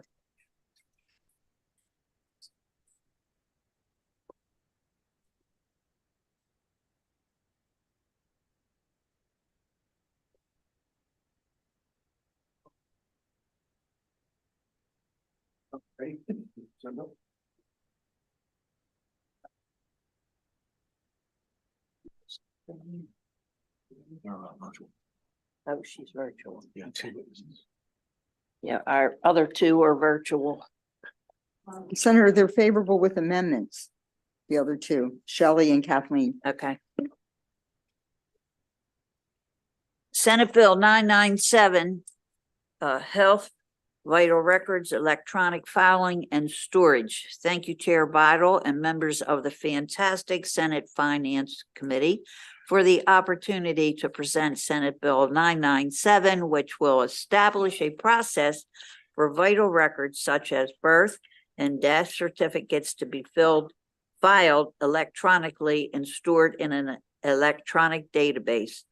Modernization of the system will improve overall data quality, timelessness, efficiency, and will reduce the need for corrections due to less manual entry.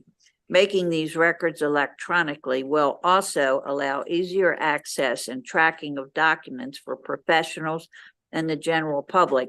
Senate Bill 997 would have Maryland join 33 other states, including our neighbors in Delaware, Pennsylvania, and Virginia that have already digitized vital records. And I just think back to when I have needed a birth certificate or death certificate. Death certificates take a while to come before you can do anything. And it takes, you have to buy them, I think, from the funeral home. I may be wrong there, but that's where they come from. But I had to go all the way to the other side of town to get a birth certificate. So, you know, I think for the public, this would really be a good idea. And I would like to thank the committee for their time and ask for a favorable report of Senate Bill 997. And with me, I have Johnny Pica. Johnny, thank you, Senator Klossmeyer. John Pica, on behalf of NetSmart Technologies. Let me start up by saying if this bill were to pass, my client would not be guaranteed this contract. There is a very competitive market for this type of procurement, and they would compete among many other national companies. So this bill really is for the convenience of the public, as well as many law enforcement agencies. It would digitize, among others, marriage, birth, death, and divorce records. We're asking for a favorable report with an amendment. We have submitted those amendments to Senator Klossmeyer's office. This bill would really help the medical profession, nurses, coroners, police departments, different data exchanges, and would work in conjunction with the Centers for Disease Control, as well as the National Center for Health Statistics and other relevant stakeholders. I would just add that there is no opposition to this bill. From what I understand, there is a amendment requested by the Maryland Archives, which I have not drafted, but I'm happy to work with staff to draft that amendment. I'm being joined by two individuals virtually, and I would ask the committee, thank you for your time, and ask the committee for a favorable report with amendments. Thank you, Madam Chair. Thank you, John. We'll bring up the two virtuals, Kathleen Panowitz and Shelley Cassell. There we go. Who would like to Great, start? thank you. Yes. So good afternoon, Madam Chair, Madam Vice Chair, and members of the committee. My name is Kathleen Panowitz with NetSmart Technologies. I've also brought my colleague Shelley Cassell to assist with answering any questions the committee may have. We appreciate the opportunity to testify regarding Senate Bill 997. Being a leader in the healthcare industry, we recognize a comprehensive modern vital records system is really the bedrock for data modernization and interoperability efforts. And this would allow the division to participate in federal initiatives, such as the current eVitals initiative, which is for the electronic registration of birth, death, and fetal death events. This initiative is actually establishes the standards for the electronic communication channels between hospital electronic health records, coroner case management systems, and vital records systems. And by doing this, it really eliminates the need for manual and redundant data entry, faxing of information, reducing the risk of errors of inputting information manually, and just this will expedite the distribution of that information once it's received electronically. These interoperability standards enable real-time or near real-time information flow, ensuring data integrity while informing the public healthcare system. So ultimately, this facilitates timely delivery of the public's vital record requests and enhances and automates the required reporting to vital statistical information to federal agencies. I will pause there and see if the committee has any questions. Let's hear from our other witness, Shelley, and then we'll take questions. I was here to go ahead and support any questions that the committee might have against the interoperability and data modernization standards. So I'm here to go ahead and answer questions if the committee has any questions. Thank you, Shelley. So do I have any questions? What I do, Senator Hayes? Thank you, Madam Chair. Just one question from Mr. Pika. You had said that there'll be several professions that could benefit from this. What are the professions that would support this new system? So I do have a list of them, but I'll defer to one of the witnesses. They'll know all of the different professions. If they miss one, I'll add.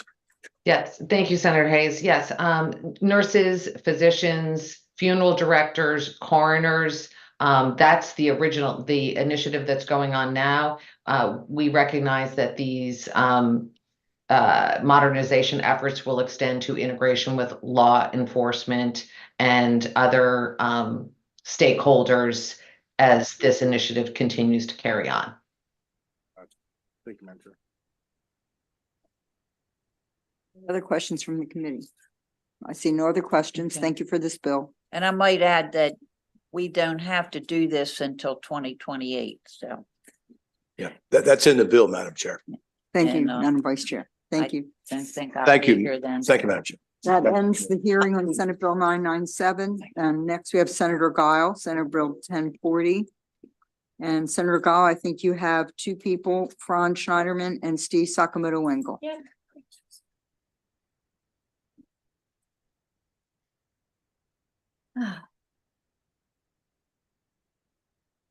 Good afternoon, Madam Chair, members of the committee.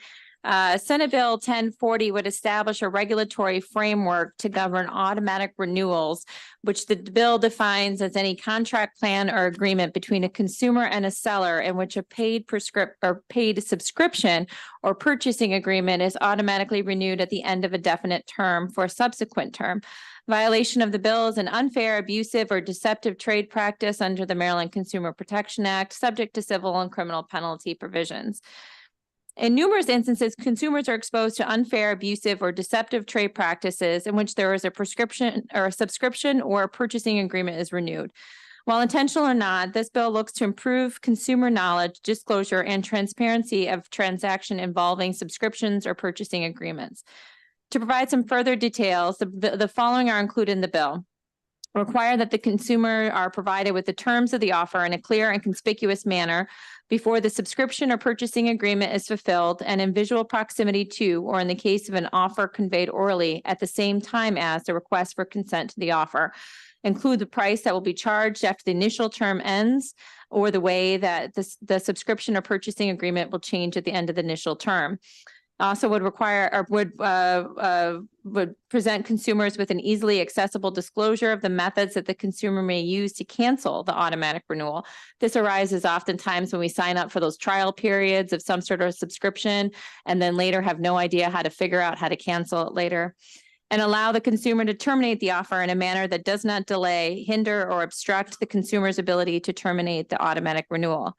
If the offer includes a free gift or trial, the offer must include a clear and conspicuous explanation of the price that will be charged after the trial ends and the manner in which their subscription or purchasing agreement pricing will change at the end of the trial. It also updates provisions regarding if a person makes an automatic offer online, especially as it pertains to communication and the mechanisms in which an individual can cancel their automatic renewal. The Consumer Protection Division is responsible for enforcing the Maryland Consumer Protection Act and investigating the complaints of aggrieved consumers. The division may attempt to conciliate the matter, issue a cease and desist, or file a civil action. SB 1040 is very similar to legislation that is already in effect in states such as Maine and California. So many retailers are already following these very same laws. And I've also submitted amendments that clarifies that the bill does not apply to month-to-month contracts. And also does not apply to an entity covered by existing state or federal regulations on contract renewal procedures that would not be subject to the bill. For these reasons, I respectfully request a favorable report on Senate Bill 1040. Good afternoon, Madam Chair, Madam Vice Chair, members of the committee. Steve Sakamoto Wengel here on behalf of the Consumer Protection Division the Attorney General's office in support of Senate Bill 1040. We appreciate the sponsors bringing this bill forward. We do get quite a number of complaints from people who either signed up for a contract signed up so long ago that they don't remember that they agreed to an automatic renewal, or have a free trial offer and once again aren't aware that once that free trial ends that they've agreed to a contract and start getting billed for that and don't find out until they find that bill on their credit card statement. This bill just has two main elements. The one element is that the notification before the contract renews so that consumers are aware that this contract is going to be renewing and that if you don't cancel, these are the terms you're going to be subject to. And the second main element is making it, an easy method for consumers to cancel so they don't have to, search for, a phone number somewhere that they can't find, or they don't have to put up with, constantly being, transferred from one person to another in order to cancel. We have, worked with the sponsor's staff on amendments. As Senator Guile mentioned, one of the amendments makes it clear that this would not apply to a month-to-month contract, so you don't have to get the notice every month that your contract is going to renew for the next month. And another one that would make sure that if somebody's regulated and the regulator has rules regarding automatic renewals and you're complying with those, then you would be deemed to be in compliance with the law, which comes from MPIPA. And just a note, I know that some members of the insurance industry have had concerns about that language, and we're continuing discussions with those representatives. Thank you.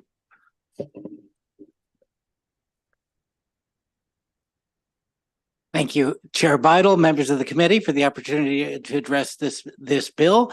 I'm Franz Schneiderman. I work with Consumer Auto Maryland, a nonprofit group that works to protect Maryland consumers and Maryland drivers.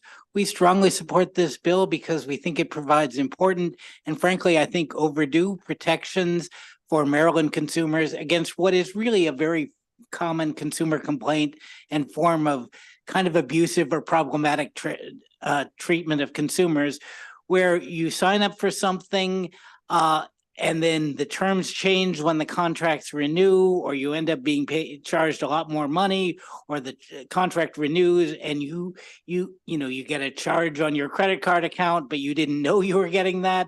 And usually you just pay it because it's already there and it's not obvious how you can delete the charge or cancel it.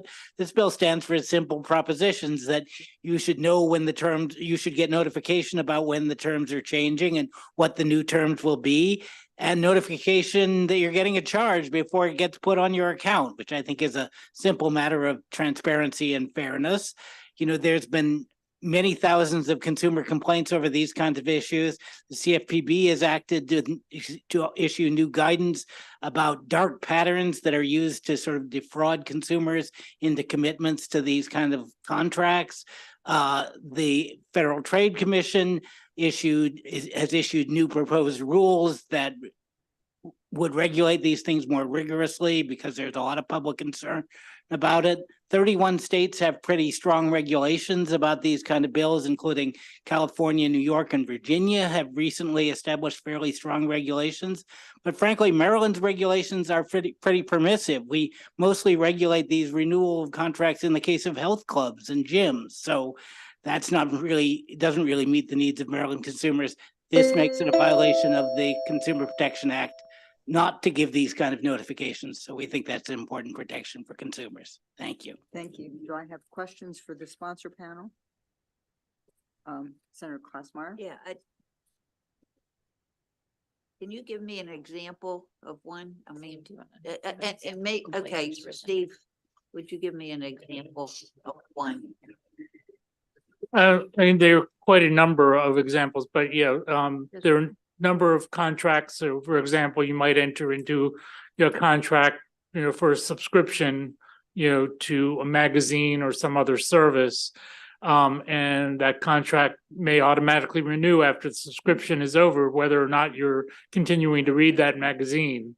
And so what we want to make sure is that before that subscription renews, that you're given notice saying if you have to cancel by X date. If you don't cancel, then the subscription is going to renew, and these are the terms when it renews. Yeah, and I guess the other question I have, if a subscription comes from, say, Ohio, can we enforce that here in our state?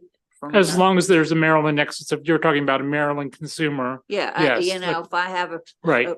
a subscription from Ohio, how does that work out? Because you're a Maryland consumer, they have to comply with Maryland law. Okay, and states would get that notice. Well, the business would get that notice because they have to comply with whatever state they're operating in. Yeah, well, okay, but like a magazine wouldn't have a business, right? Well, the magazine is the business. It is a business, and they would get that notice that No, Maryland. they would have to give you the notice. They would have to comply with Maryland law if they're, right, entering into a contract with the Maryland consumer. Okay, all right. I'm not gonna get any of them. I didn't get tickets. Now I'm not getting magazines either. Thank you, Madam Vice Chair. Any other questions for this panel? Thank you, Senator. Thank you. Thank you. Next, we have Marta Harding, favorable with amendment.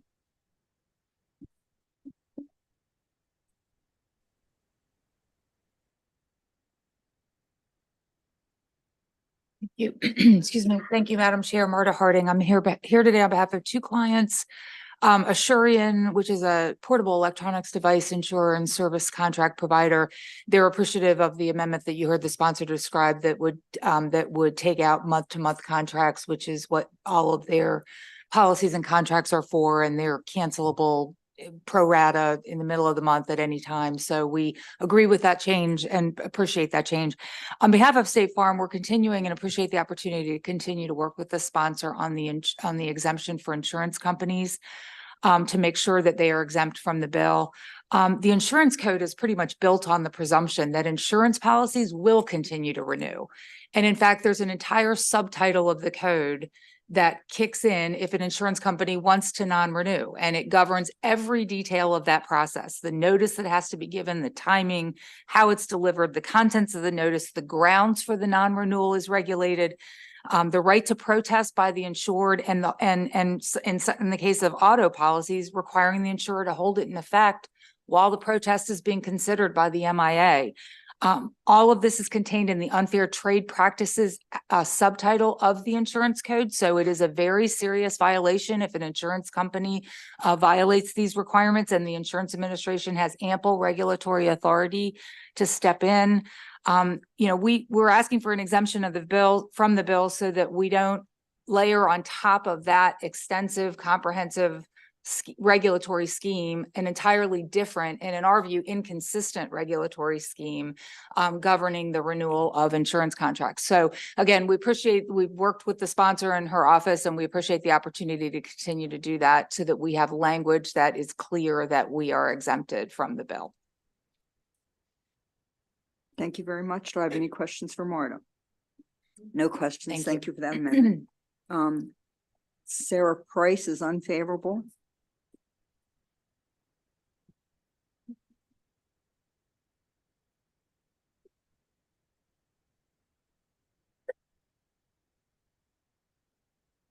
Thank you, Madam Chair. Good afternoon, honorable committee members. I'm Sarah Price on behalf of the Maryland Retailers Alliance.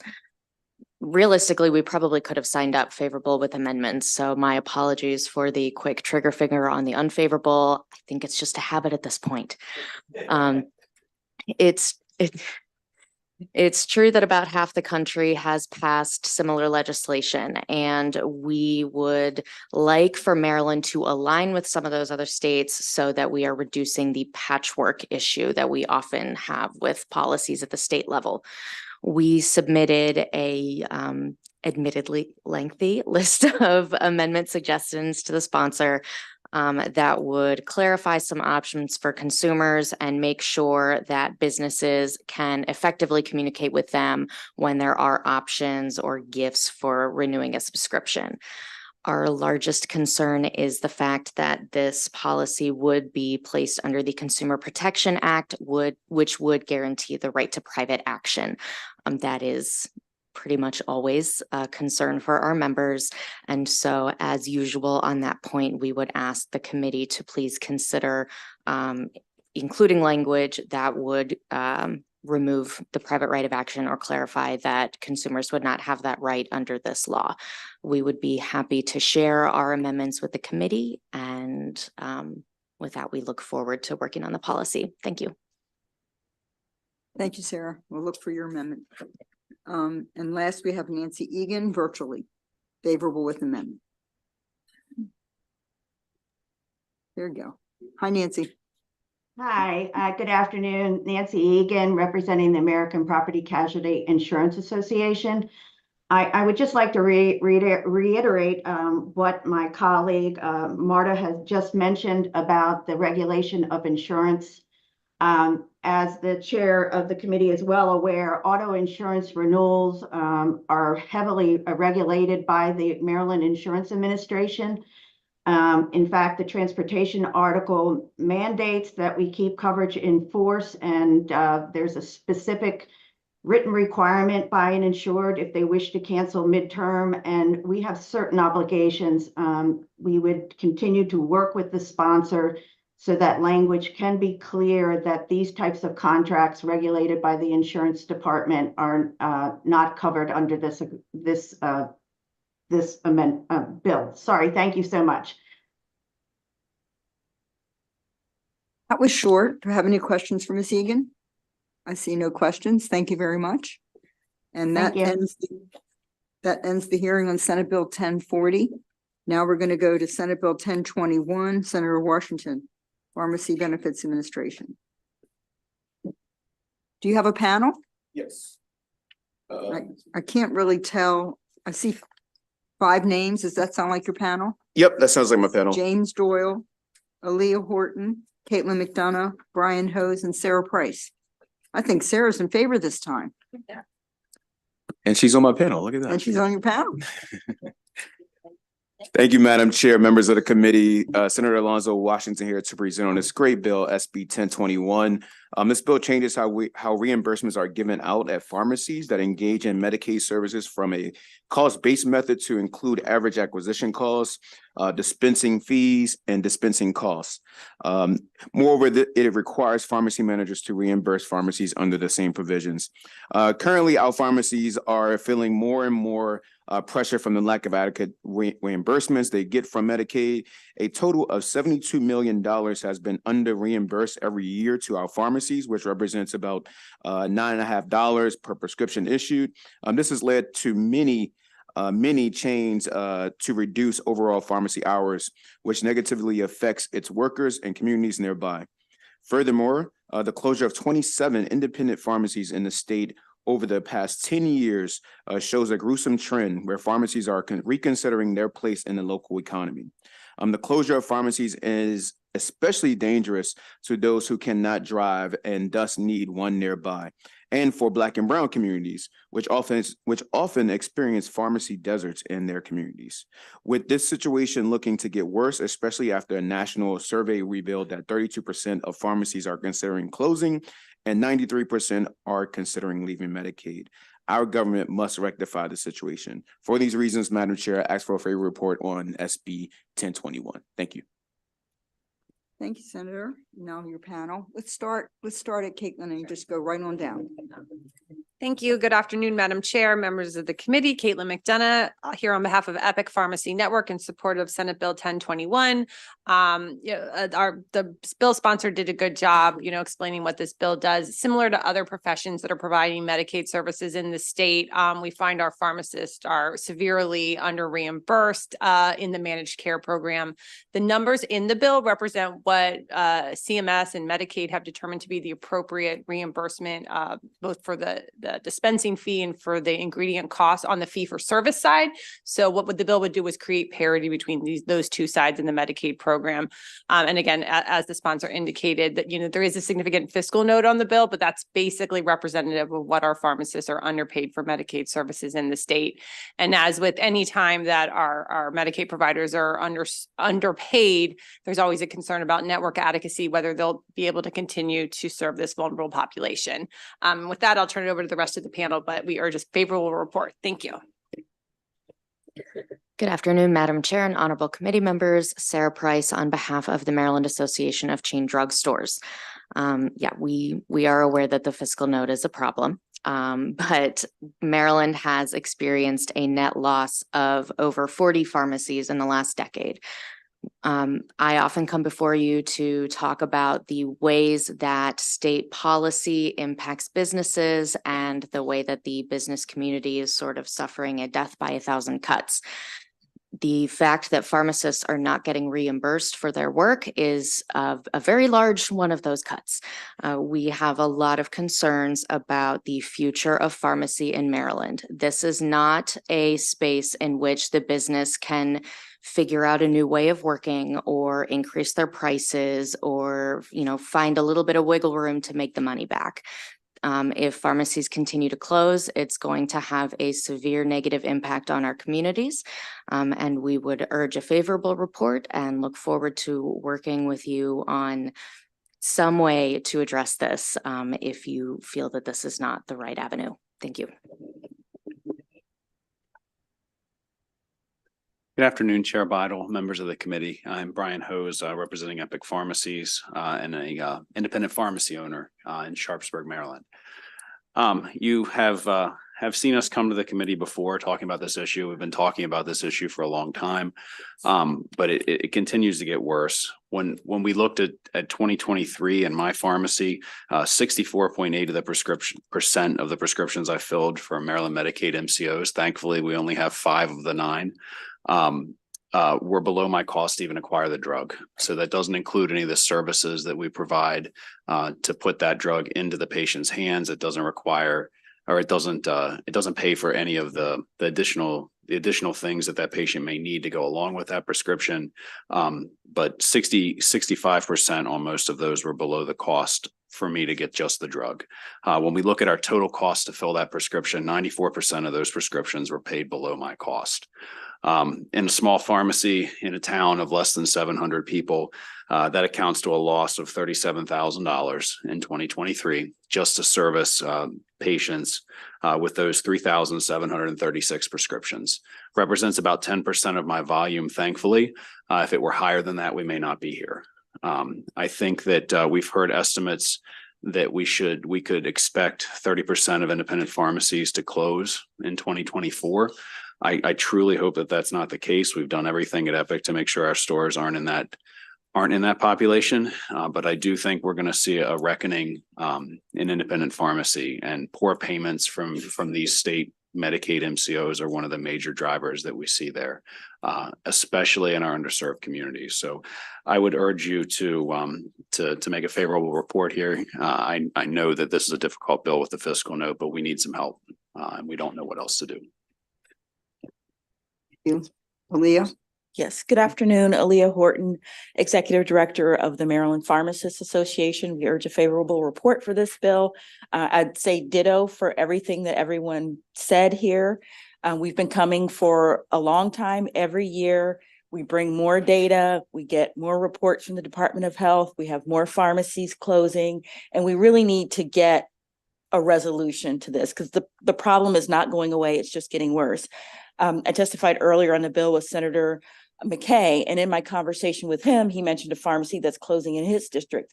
And the reason why that pharmacy is closing is because of the issues presented here, but also a Dollar General opened up in the town.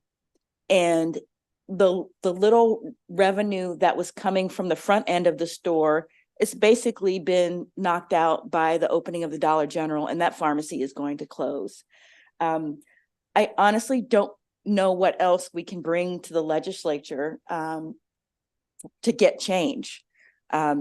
We see the data of the under reimbursements for the medication costs, the underpayments at 78 point something million dollars is what the state is underpaying pharmacies. This is not asking for anything extra. This is what the state has determined is the cost of dispensing for pharmacists to do their role. Right now, they're getting less than a markup in a vending machine, and that's not appropriate for the professionals that they are and what they bring to the community. So we urge a favorable report, and we look forward to working with you all to find a resolution of some sort to maintain pharmacies in our communities. Thank you. Any questions for this panel? I don't see any questions. Thank you all very much. And we have one unfavorable, Joseph Nguyen.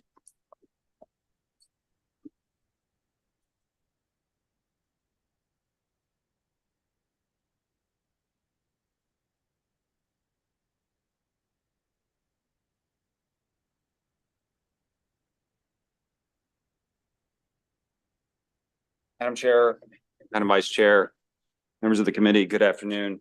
It's nice to see you again. For the record, I'm Joe Nguyen. I'm the Executive Director of the Maryland MCO Association. We're here opposed to this bill. This bill is similar to legislation that was introduced last session, which was turned into a study. That study showed, the conclusions of that study showed that this bill would cost approximately $78 million if those changes were instituted. The bill also reviewed, the study that the bill called for also reviewed stability in the pharmacy market, looked at openings and closings. I can't speak to all of the favorable panel's statements, but the conclusions in the report show that at least in calendar year 2022, there were 20 new pharmacies and 6 closures. Look, the MCOs are like a lot of other organizations, including the state of Maryland. We rely on the PBMs to help us control prescription drug costs. The PBMs do a number of services for the MCOs and other employer groups. They do seemingly simple things like issue ID cards, which aren't simple, but they also do more complicated things like P&T committees and formulary development and negotiating discounts throughout the network. That being said, the pharmacists are super important to the Medicaid MCOs as well as partners. We have about 1,400 pharmacy partners in the network. And we rely on an extensive network from both the chains, the grocery-based retail pharmacy groups, and the independent pharmacies. It's a diverse network. So really, this comes down to it being really an expensive change, and also takes a valuable tool away from our partners, the PBMs. So I'm here on behalf of the MCOs, not PBMs, but like I said, we urge a unfavorable report on the bill, and I'm here to answer questions if there are any, Madam Chair. Thank you. Have any questions for Mr. Nguyen? Oh, Senator Reedy, sorry. Thank you very much. Thank you. Yeah, Joe, good question. I'm looking at your testimony, and when you all look at pharmacies opening and closing in 2022, does that take into account whether those are independent pharmacies versus chain pharmacies? That is from the JCR report, I believe. And I don't know that it speaks to it. I haven't seen that data. Okay. It's a good question. Thank you. And then second question would be, you don't, probably not going to know the answer, but just to get your comments, you could have a situation where what I'm hearing about anecdotally and seeing some is maybe longtime pharmacies in communities having to close or scale down, and perhaps new pharmacies coming online, but there's a problem because a lot of these new pharmacies getting into it don't yet know just the situation, whereas these older pharmacies are having to drop out because of this issue of reimbursements. I know we have to manage it and balance it because of costs and other issues, but I mean, would you acknowledge that that could be a factor as well? If you have longtime providers in communities closing, maybe some new ones getting set up other places. I mean, that could be a factor in that number.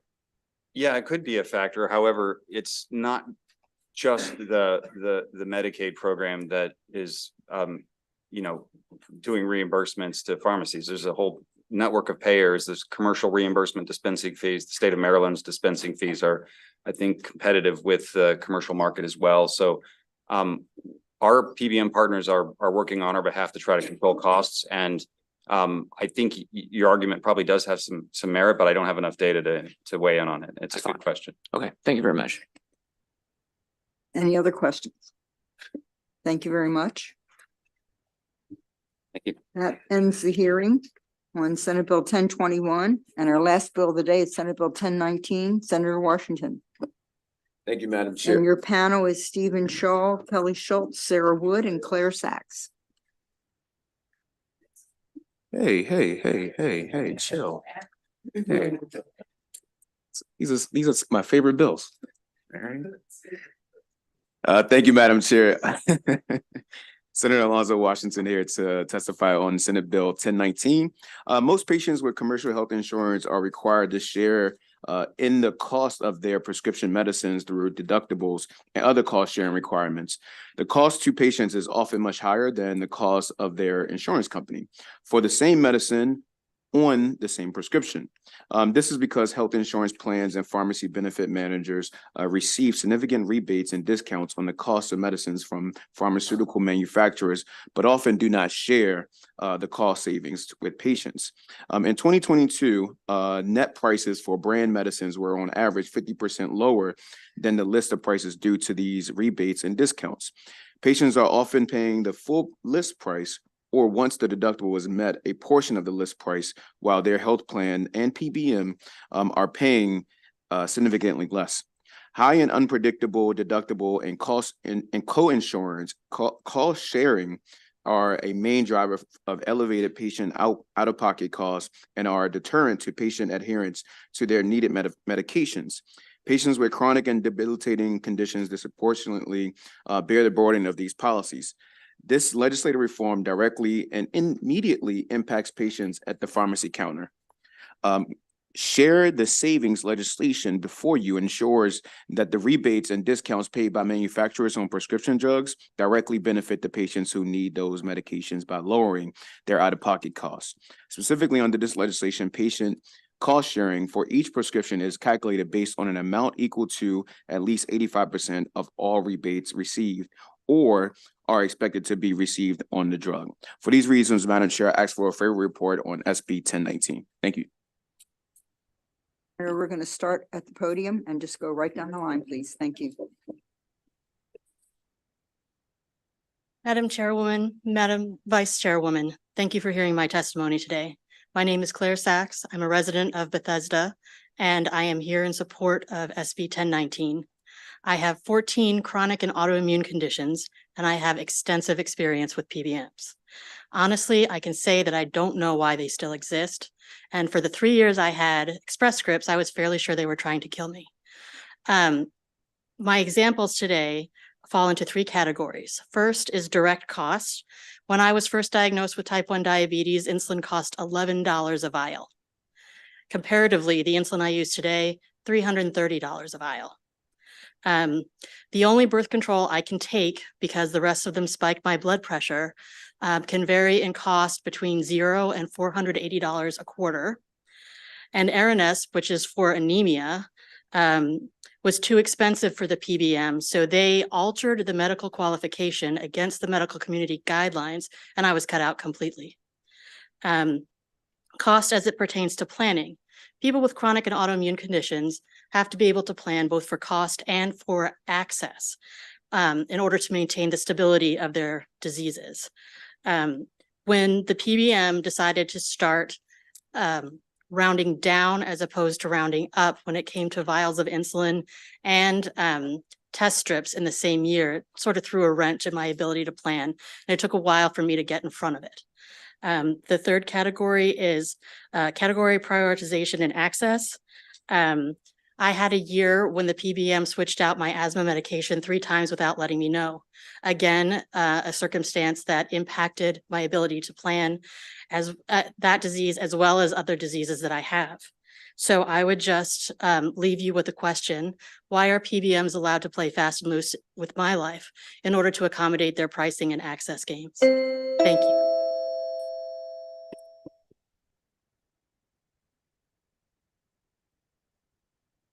Hello, Chair Vidal, Vice Chair Klausmeier, and members of the committee. Thank you so much for the opportunity to testify today.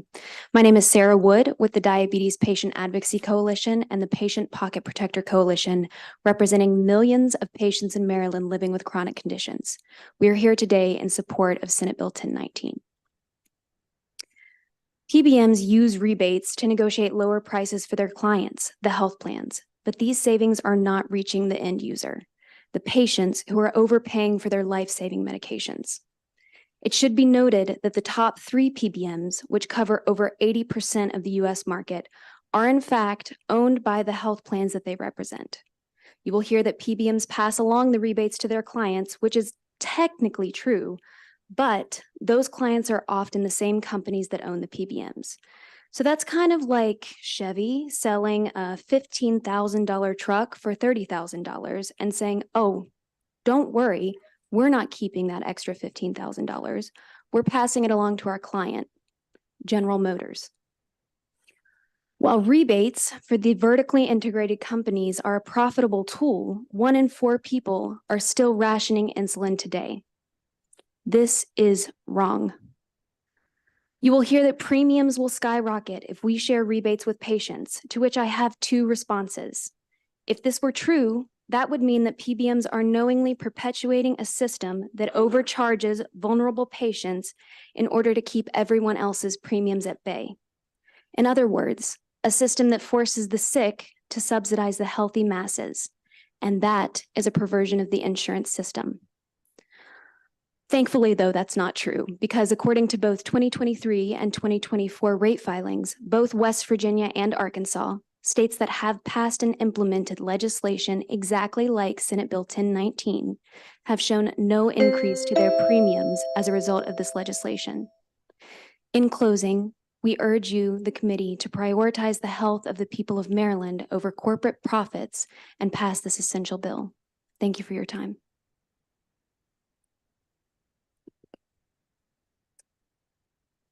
Good afternoon, Madam Chair, other members of the Finance Committee. I'm very proud to be here to support Senate Bill 1019 and to sit next to a former colleague.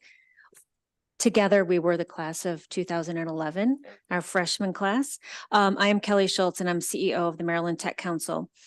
We are a community of 800 Maryland member companies that span the full range of technology sectors. Our vision is to propel Maryland to become the #1 innovation economy for life sciences and technology in the nation.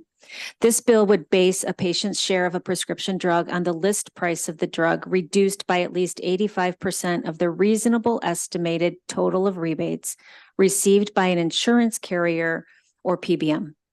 Negotiations between drug manufacturers, insurance carriers, and PBMs result in significant rebates and discounts that go from manufacturers to the carriers and PBMs. Under current law, those carriers and PBMs are free to keep the entire benefit of that rebate amount. Under this legislation, however, those carriers and PBMs would have to share at least 85% of those savings with patients. Prescription drug affordability has been a major focus of the Maryland General Assembly, and with good reason. And we do support looking at the entirety of the prescription drug costs in the United States. The Maryland Tech Council represents life science companies. We also sit as a stakeholder on the Prescription Drug Affordability Board that is looking for options to provide cost savings. This, as we have mentioned in past testimonies, is a way in order for patients to get real savings immediately upon the passing of Senate Bill 1019, which we do hope that this committee votes in strong favor. Thank you very much. Madam Chair, members of the committee, thank you for holding this hearing today. I speak in support of Senate Bill 1019. My name is Stephen Shaw. I'm a former member of the Maryland State Advisory Council on Health and Wellness. My wife and I have been Baltimore County residents for 30 years this coming September, and I've been living with type 1 diabetes for 33 years. As anyone who's lived with type 1 diabetes can tell you, it requires constant work on a daily basis to maintain as healthy a condition as one can muster while requiring insulin every day. I wear an insulin pump and a continuous glucose monitor, all of these things dispensed through a pharmacy benefit manager. Rebates for PBMs on these and the drugs my wife takes for her AFib can average 48% on insulin, sometimes exceeding 80%. That means we overpay for prescriptions. But I have a good job now. I'm lucky we can afford to pay the extra money, but others aren't so lucky. They're where I was 25 years ago when I had to make decisions between paying for another vial of insulin and paying for the utilities. They're living with diabetes, with AFib, cancer, MS, and any number of other conditions, and they're experiencing the same issues today that I was a quarter century ago, because PBMs hang on to those rebates I mentioned. Instead of using them to lower patient costs, they use them to increase corporate profits. SB 1019 calls for PBMs and health plans to actually rebate a percentage of the rebates they receive back to the patients they serve. That means hundreds of dollars every year back into the budget of Marylanders. How will this affect premiums in the future? As Sarah mentioned earlier, we know that West Virginia and Arkansas have passed similar bills, and rate filings for 2 years in a row show no increase in premiums. In the strongest terms possible, I'm asking this committee help move the legislation forward. Everyone deserves access to the medications they need, and this will help them do that. Thank you for your consideration of the bill. Do I have any questions for this panel? I don't see any questions. Thank you all very much. We now have a panel of unfavorables. Kimberly Robinson, Camille Fesh, Michael Johansson, Matt Chalentano, and Keith Lake.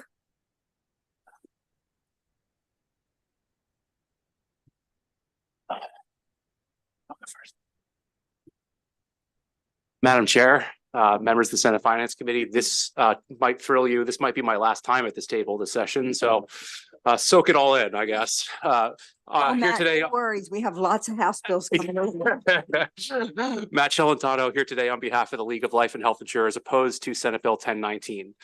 This bill would increase costs for the vast majority of healthcare enrollees, insurance enrollees. By shifting rebate amounts to individual enrollees, instead of allowing the plan to apply rebates to reduce costs for the entire plan, mandates would likely increase the cost of premiums for all enrollees within those plans. This bill eliminates choice for purchasers. Health plans are sensitive to their enrollees' needs and the design plans that reflect those needs. Another factor we see here is that premium costs will be impacted in those decisions. State mandates that eliminate plan design options that may better meet the needs of the population is a deterrent to that creativity that we hear all the time, that they want to be able to design a plan for their own folks. And this bill doesn't address the underlying epidemic of high drug prices, which we've talked about endlessly through this session, sessions beyond, and probably sessions into the future. While state point of sale rebates mandates may provide short-term cost relief for a few plan enrollees, they do not address the growing problem of increasing drug prices and the long-term impact of premiums that are addressed there. Simply, to me, this is a classic sugar high policy approach that looks one way and ends up creating more issues after, and we urge an unfavorable report. Thank you very much. Good afternoon, Madam Chair, members of the committee. My name is Keith Lake. I'm a regional director of state affairs for AHIP. AHIP is the national association whose members provide health products and services to millions of Americans, including many here in the state of Maryland. I'm here today to testify in opposition to this bill. I submitted a letter also that has some additional information about the concerns that we have with Senate Bill 1019. For the sake of not repeating what Mr. Celentano just said, I will just reiterate that point of sale rebate proposals have repeatedly been found to have a high price tag and fiscal notes, and AHIP is concerned about the impact these requirements will have on insurance costs here in Maryland. A few patients may in fact see their costs go down at the pharmacy counter, but premiums and out-of-pocket costs will go up for everyone.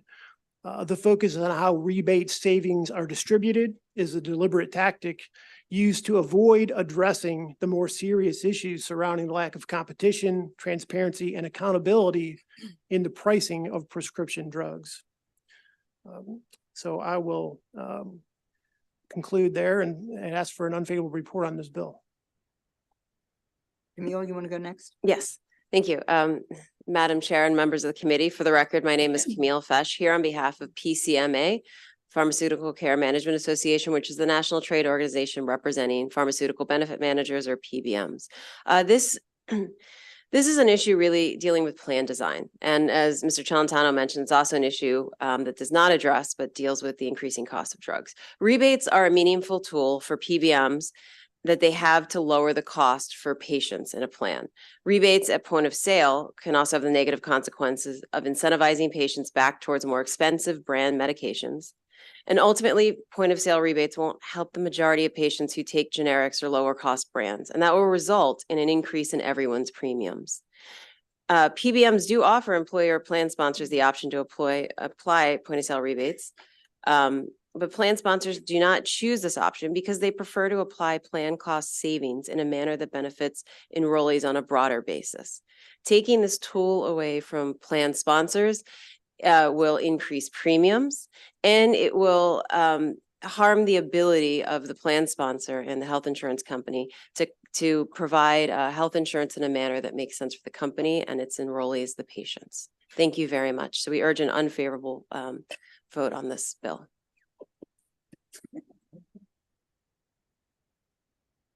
Good afternoon, Madam Chair, members of the committee. Kimberly Robinson on behalf of the Cigna Group here respectfully in opposition to Senate Bill 1019. Senate Bill 1019. As you've heard from my colleagues at the table, we are here in opposition to the bill because plan sponsors, plan purchasers do have the option to decide for themselves how they would like the rebates that accrue based on the drugs that their enrollees take and how they're going to be deployed to impact their costs. PBMs and health plans do not just simply decide for themselves what's going to happen to that money. It is something that's often decided by contract with those who are purchasing our services. And to that end, those plans often have the option to decide if they do want to do a point of sale rebate, if they would like to have all of the rebate come back to that plan so they can redeploy it to bring down plan costs, if they want to use it to lower their overhead, which also comes back into plan costs, and it does ultimately affect what the overall cost of the plan is. Even here in the state of Maryland, we heard of, the large number of members, even of the Tech Council. Those are all large employers who are sophisticated purchasers and could decide to do point of sale rebates, and they're choosing not to do it for themselves. It is not because their PBM won't let them. They're choosing how they want to deploy the costs to best impact the premium and the overall experience of the people that they're covering as their employees. We believe that the state should continue to allow purchasers to have the flexibility to make the financial decisions that best serve their member population and help them best keep the costs ultimately of what they're purchasing to make sure that their enrollees and their employees have access to high quality healthcare and access to pharmaceutical drugs the way they decide is most financially effective for them, because it is ultimately their decision. And for that reason, we urge you to give the bill an unfavorable report.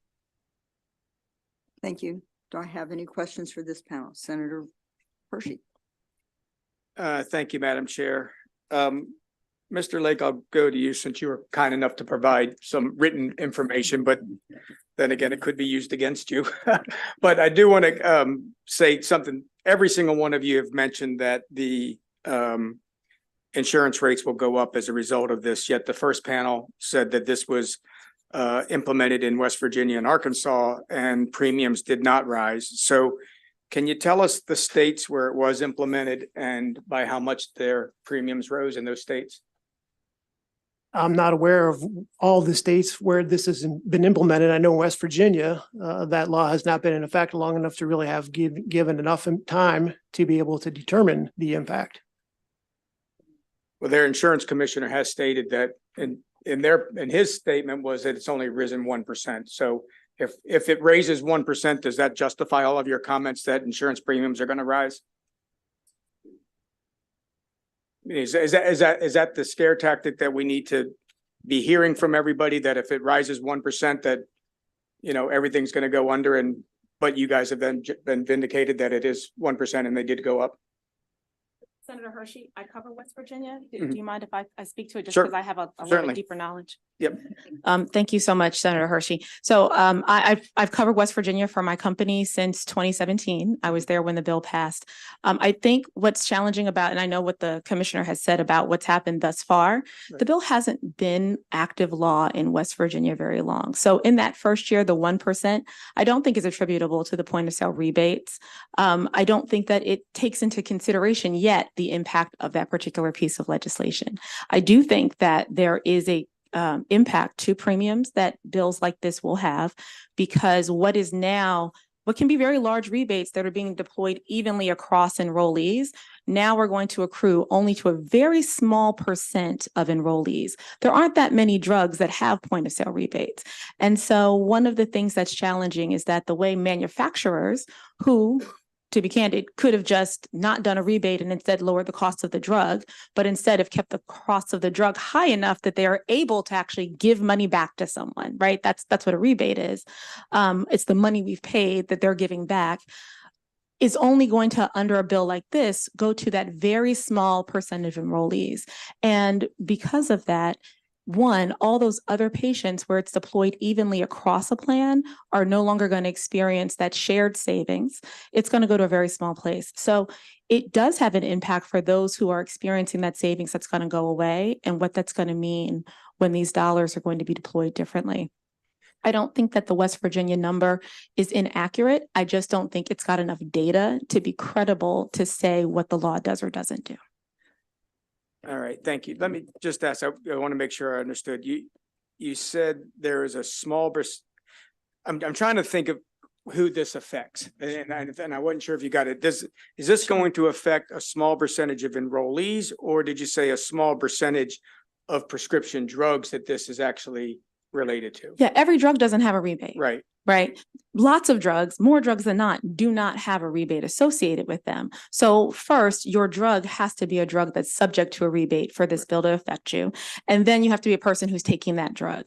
So if 3% of drugs have rebates, only the enrollees who are on those drugs are going to experience the rebate. Everybody else who doesn't happen to have that particular disease state, or even who has that disease but doesn't have that drug, is not going to be a beneficiary under the way this particular proposal is structured. And if I'm a plan and I happen to have a lot of patients who fall into those categories, doing a point of sale rebate may make perfect sense, because then I can see who it's going to benefit. If I'm a plan who maybe has a small number of enrollees this is going to benefit, but the rebate dollars are high, one, you can end up in a scenario where I'm going to either, I can make your drugs 100% and I still can't give you all the rebate dollars, because what it's going to cost versus what I'm going to rebate is not going to add up to make sense. But to be able to decide how I best use the dollars to positively impact costs for the people I'm trying to cover, for the employees I'm trying to make sure have access to high quality care, is something that we just simply believe employers and purchasers ought to be able to decide for themselves, as they are responsible for financing and managing their own costs. Right. And I think that's one of the issues. Obviously, the carriers are responsible for their financial well-being. But I think, as you've seen this year, we've got a lot of bills that are trying to address the out-of-pocket expenses for patients. And obviously, we had a bill earlier that this committee worked on, and we've got this one that's here. I guess I get confused when you then say there's only 3% of the drugs that might have this rebate to them. But at the end of the day, all I keep hearing is the opposition to this is that insurance premiums are going to escalate. So we're talking about small percentage of enrollees, small number of prescription drugs that have rebates. How are these premiums going to go up so high as a result of potentially just helping a few people that may really need this assistance? So let me try to see if I can craft this as a simple example.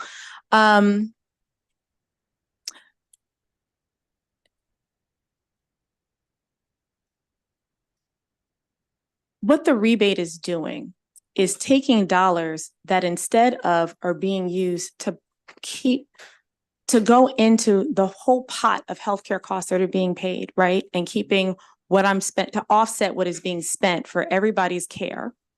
I'm not just shifting them around, I'm actually giving them to someone. So now those dollars that were bringing down the overall cost are only bringing down that individual's personal cost. So for instance, I'm trying to figure out how I can turn this into a simple example. Take a group of 100 people, okay? And on what we've spent for the 100 people, let's say we're spending, I'm trying to do the math right? So we're spending $1,000 per person for 100 people. That's $100,000. And somebody gives me a rebate of $30,000 on that $100,000. I can then say, oh, good. Instead of having spent the $100,000, I'm spending $70,000. So instead of $1,000 per person, it's $700 per person. And every person who's part of that just got a $300 discount, right? Because I took that and spread it across everybody. But let's say that $30,000 rebate or discount, in this case, the rebate, was only earned because of the experience of 10 of those people. So now I'm going to take that $30,000, spread it across the 10 people who definitely benefit from that $30,000 coming back to them.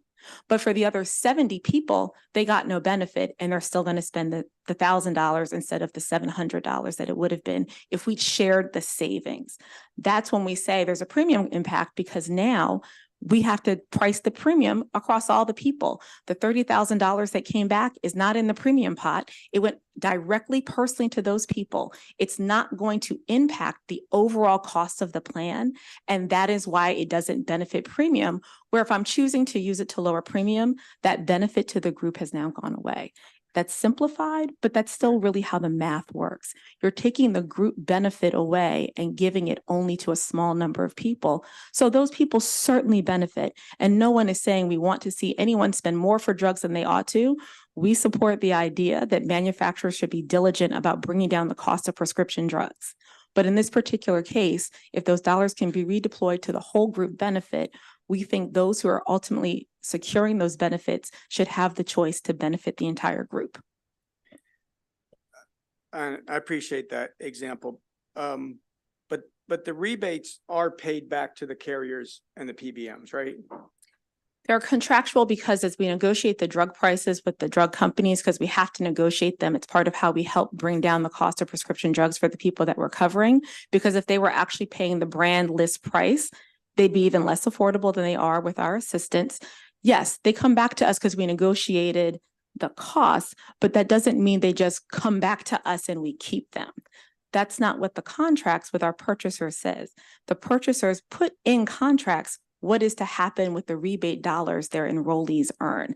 I think there's a lot of misinformation, unfortunately, that's been said at this table and in all of the committees that talk about these things this year, that mischaracterize how this actually works for real from the people who do this business. There's been a lot of other entities telling you how we do our business, and I would love to spend time with you, Delegate Hershey, and actually talk about what it looks like inside, Senator Hershey, what it looks like inside of a company, because unfortunately, people are telling you things that don't work the way they say. So no, yes, yes, they come back to us because we are, in fact, as people want to demonize the middleman who's going to get that money, but we don't just put it in our pocket and walk away. That part is not what happens next. All right, and thank you. I think we can probably have the rest of this conversation offline, but I would love to.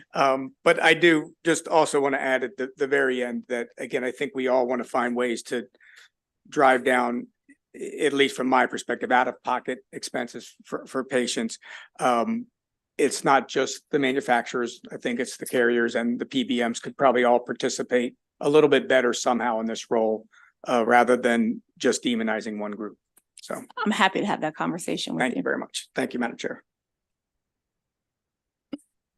I don't see any other questions. Thank you. We have 3 virtuals. Sarah Jones. We'll start with Sarah Jones, favorable. Hi, Sarah. Okay. Hi, thanks for having me. Good afternoon. My name is Sarah Jones and I work in community outreach for Eosinophilic and Rare Disease Cooperative. We have the honor of supporting people impacted by rare diseases in 35 states, including Maryland. And I'm also representing Parkinson and Movement Disorder Alliance, serving people in all 50 states. Living with chronic health conditions is expensive and patients need your help. CDC says that people with chronic conditions spend an average of $20,000 per year on healthcare costs. This bill will provide some relief. And here's some real stories about the impact of PBM's greed and not sharing rebates and discounts. I live with EGPA, a rare form of vasculitis. I spend a whopping $8,000 within the first 3 months of each year on my medications. I spend priceless hours on the phone with Optum Rx, never getting any real answers. Your bill would help provide clarity for me. John, who has Parkinson's, pays $900 a month for one medication. By the way, the list price is only $897. So not only did his PBM not pass along any savings they certainly receive, they charge him more than the list price. Your bill would save him thousands a year. Last week, my wife got sick with COVID. Her Paxlovid was the full list rate of $1,300. I guarantee you that CVS Caremark, her PBM, does not pay that much. Passing along 85% is not just a nice thing, it's a life thing. PBMs have the money and ability to do this. They made $540 billion in revenue in 2023. CVS Caremark CEO earned more than $21 million last year. She probably can afford her medications. We cannot. Please pass this bill and ease the burden on patients and families and require PBMs to pass along 85% of their rebates and discounts. And thank you so much for allowing me to talk with you today. Thank you, Sarah. Erin Callahan. Thank you. Chairwoman, Madam Chair, Madam Vice Chair, and the committee, thank you so much for your time today and for listening to us. I'm Erin Callahan. I'm the Chief Operating Officer of the Diabetes Leadership Council. Perhaps more relevant, I've been living with type 1 diabetes for 37 years. I rely on insulin every second of every day to stay alive. I'm going to share a personal experience with you about that addresses some of the comments that we had earlier about generics and brand name drugs.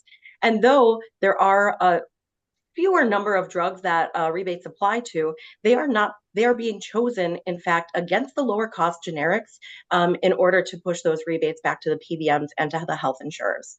I used to work for an organization that had full coverage of diabetes supplies, including insulin, which was awesome.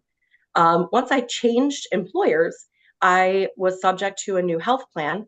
I went to the pharmacy to pick up my prescription of insulin, which again, I rely on, and they said that they couldn't run it. I needed a prior authorization. That's because my historic prescription was in as the generic Lispro drug, which is the biosimilar of Humalog, which is a Lilly insulin. My insurance only covered the Humalog. My pharmacist said, I wonder why that is. I said, let me tell you, try running it as the Humalog, the brand name. And they did, and it went through. The rebates on insulin have increased to over 80% in the last 12 years. Since 2010, there's a Senate Finance report showing that the net price, which is the price that manufacturers received, has reduced by over 40%, and the list price, which is the price that patients pay, has increased by over 140%. That delta is being taken care of by the patients, and it's going to the PBMs and middlemen. I also want to point out that we're talking about, to the earlier lady's point, a small percentage of those drugs and the rebates that are going back to them. I would love to live in a world that we currently do, where rebates aren't being shared with patients, where I get the benefit, and my mom and my sister, who have never seen a doctor for anything major, do not live with chronic conditions, can benefit, but our premiums have not gone down. I thank you for your time today and appreciate your consideration and favorable vote. Thank you, Erin. And last, we have Joshan Bajaj. Yes. Thank you to the chair, vice chair, and the committee for hearing my words in support of Senate Bill 1019. Oh, looks like my video got stopped. It's okay. For hearing my support of Senate Bill 1019. My name is Joshan Bajaj, and I live in Baltimore City. I have both type 1 and type 2 diabetes, which, as you can imagine, makes life a lot of fun. I cannot stress enough how much time and effort go into living life day to day with dignity, and that's without even talking about the economics of being a person with diabetes. Costs are rising year after year, and these are not medications and costs I'm choosing to have, for fun because I think insulin is cool. I have these costs because, like thousands of other diabetics across the state, I need these medications to live. I argue that this bill is the opposite of a sugar high bill, since, it'll actually help keep our sugars lower.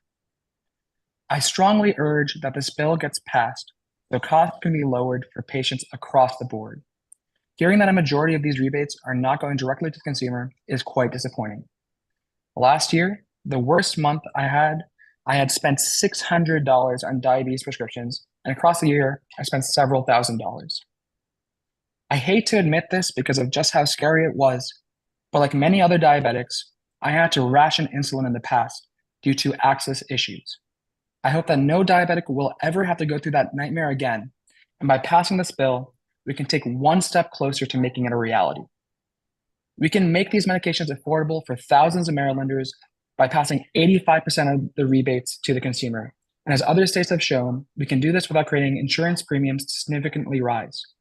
So once again, I urge you all to vote in support of Senate Bill 1019. Thank you so much. Thank you. Do I have any questions for this last witness? I see no questions. Thank you for your testimony. Sorry about your video.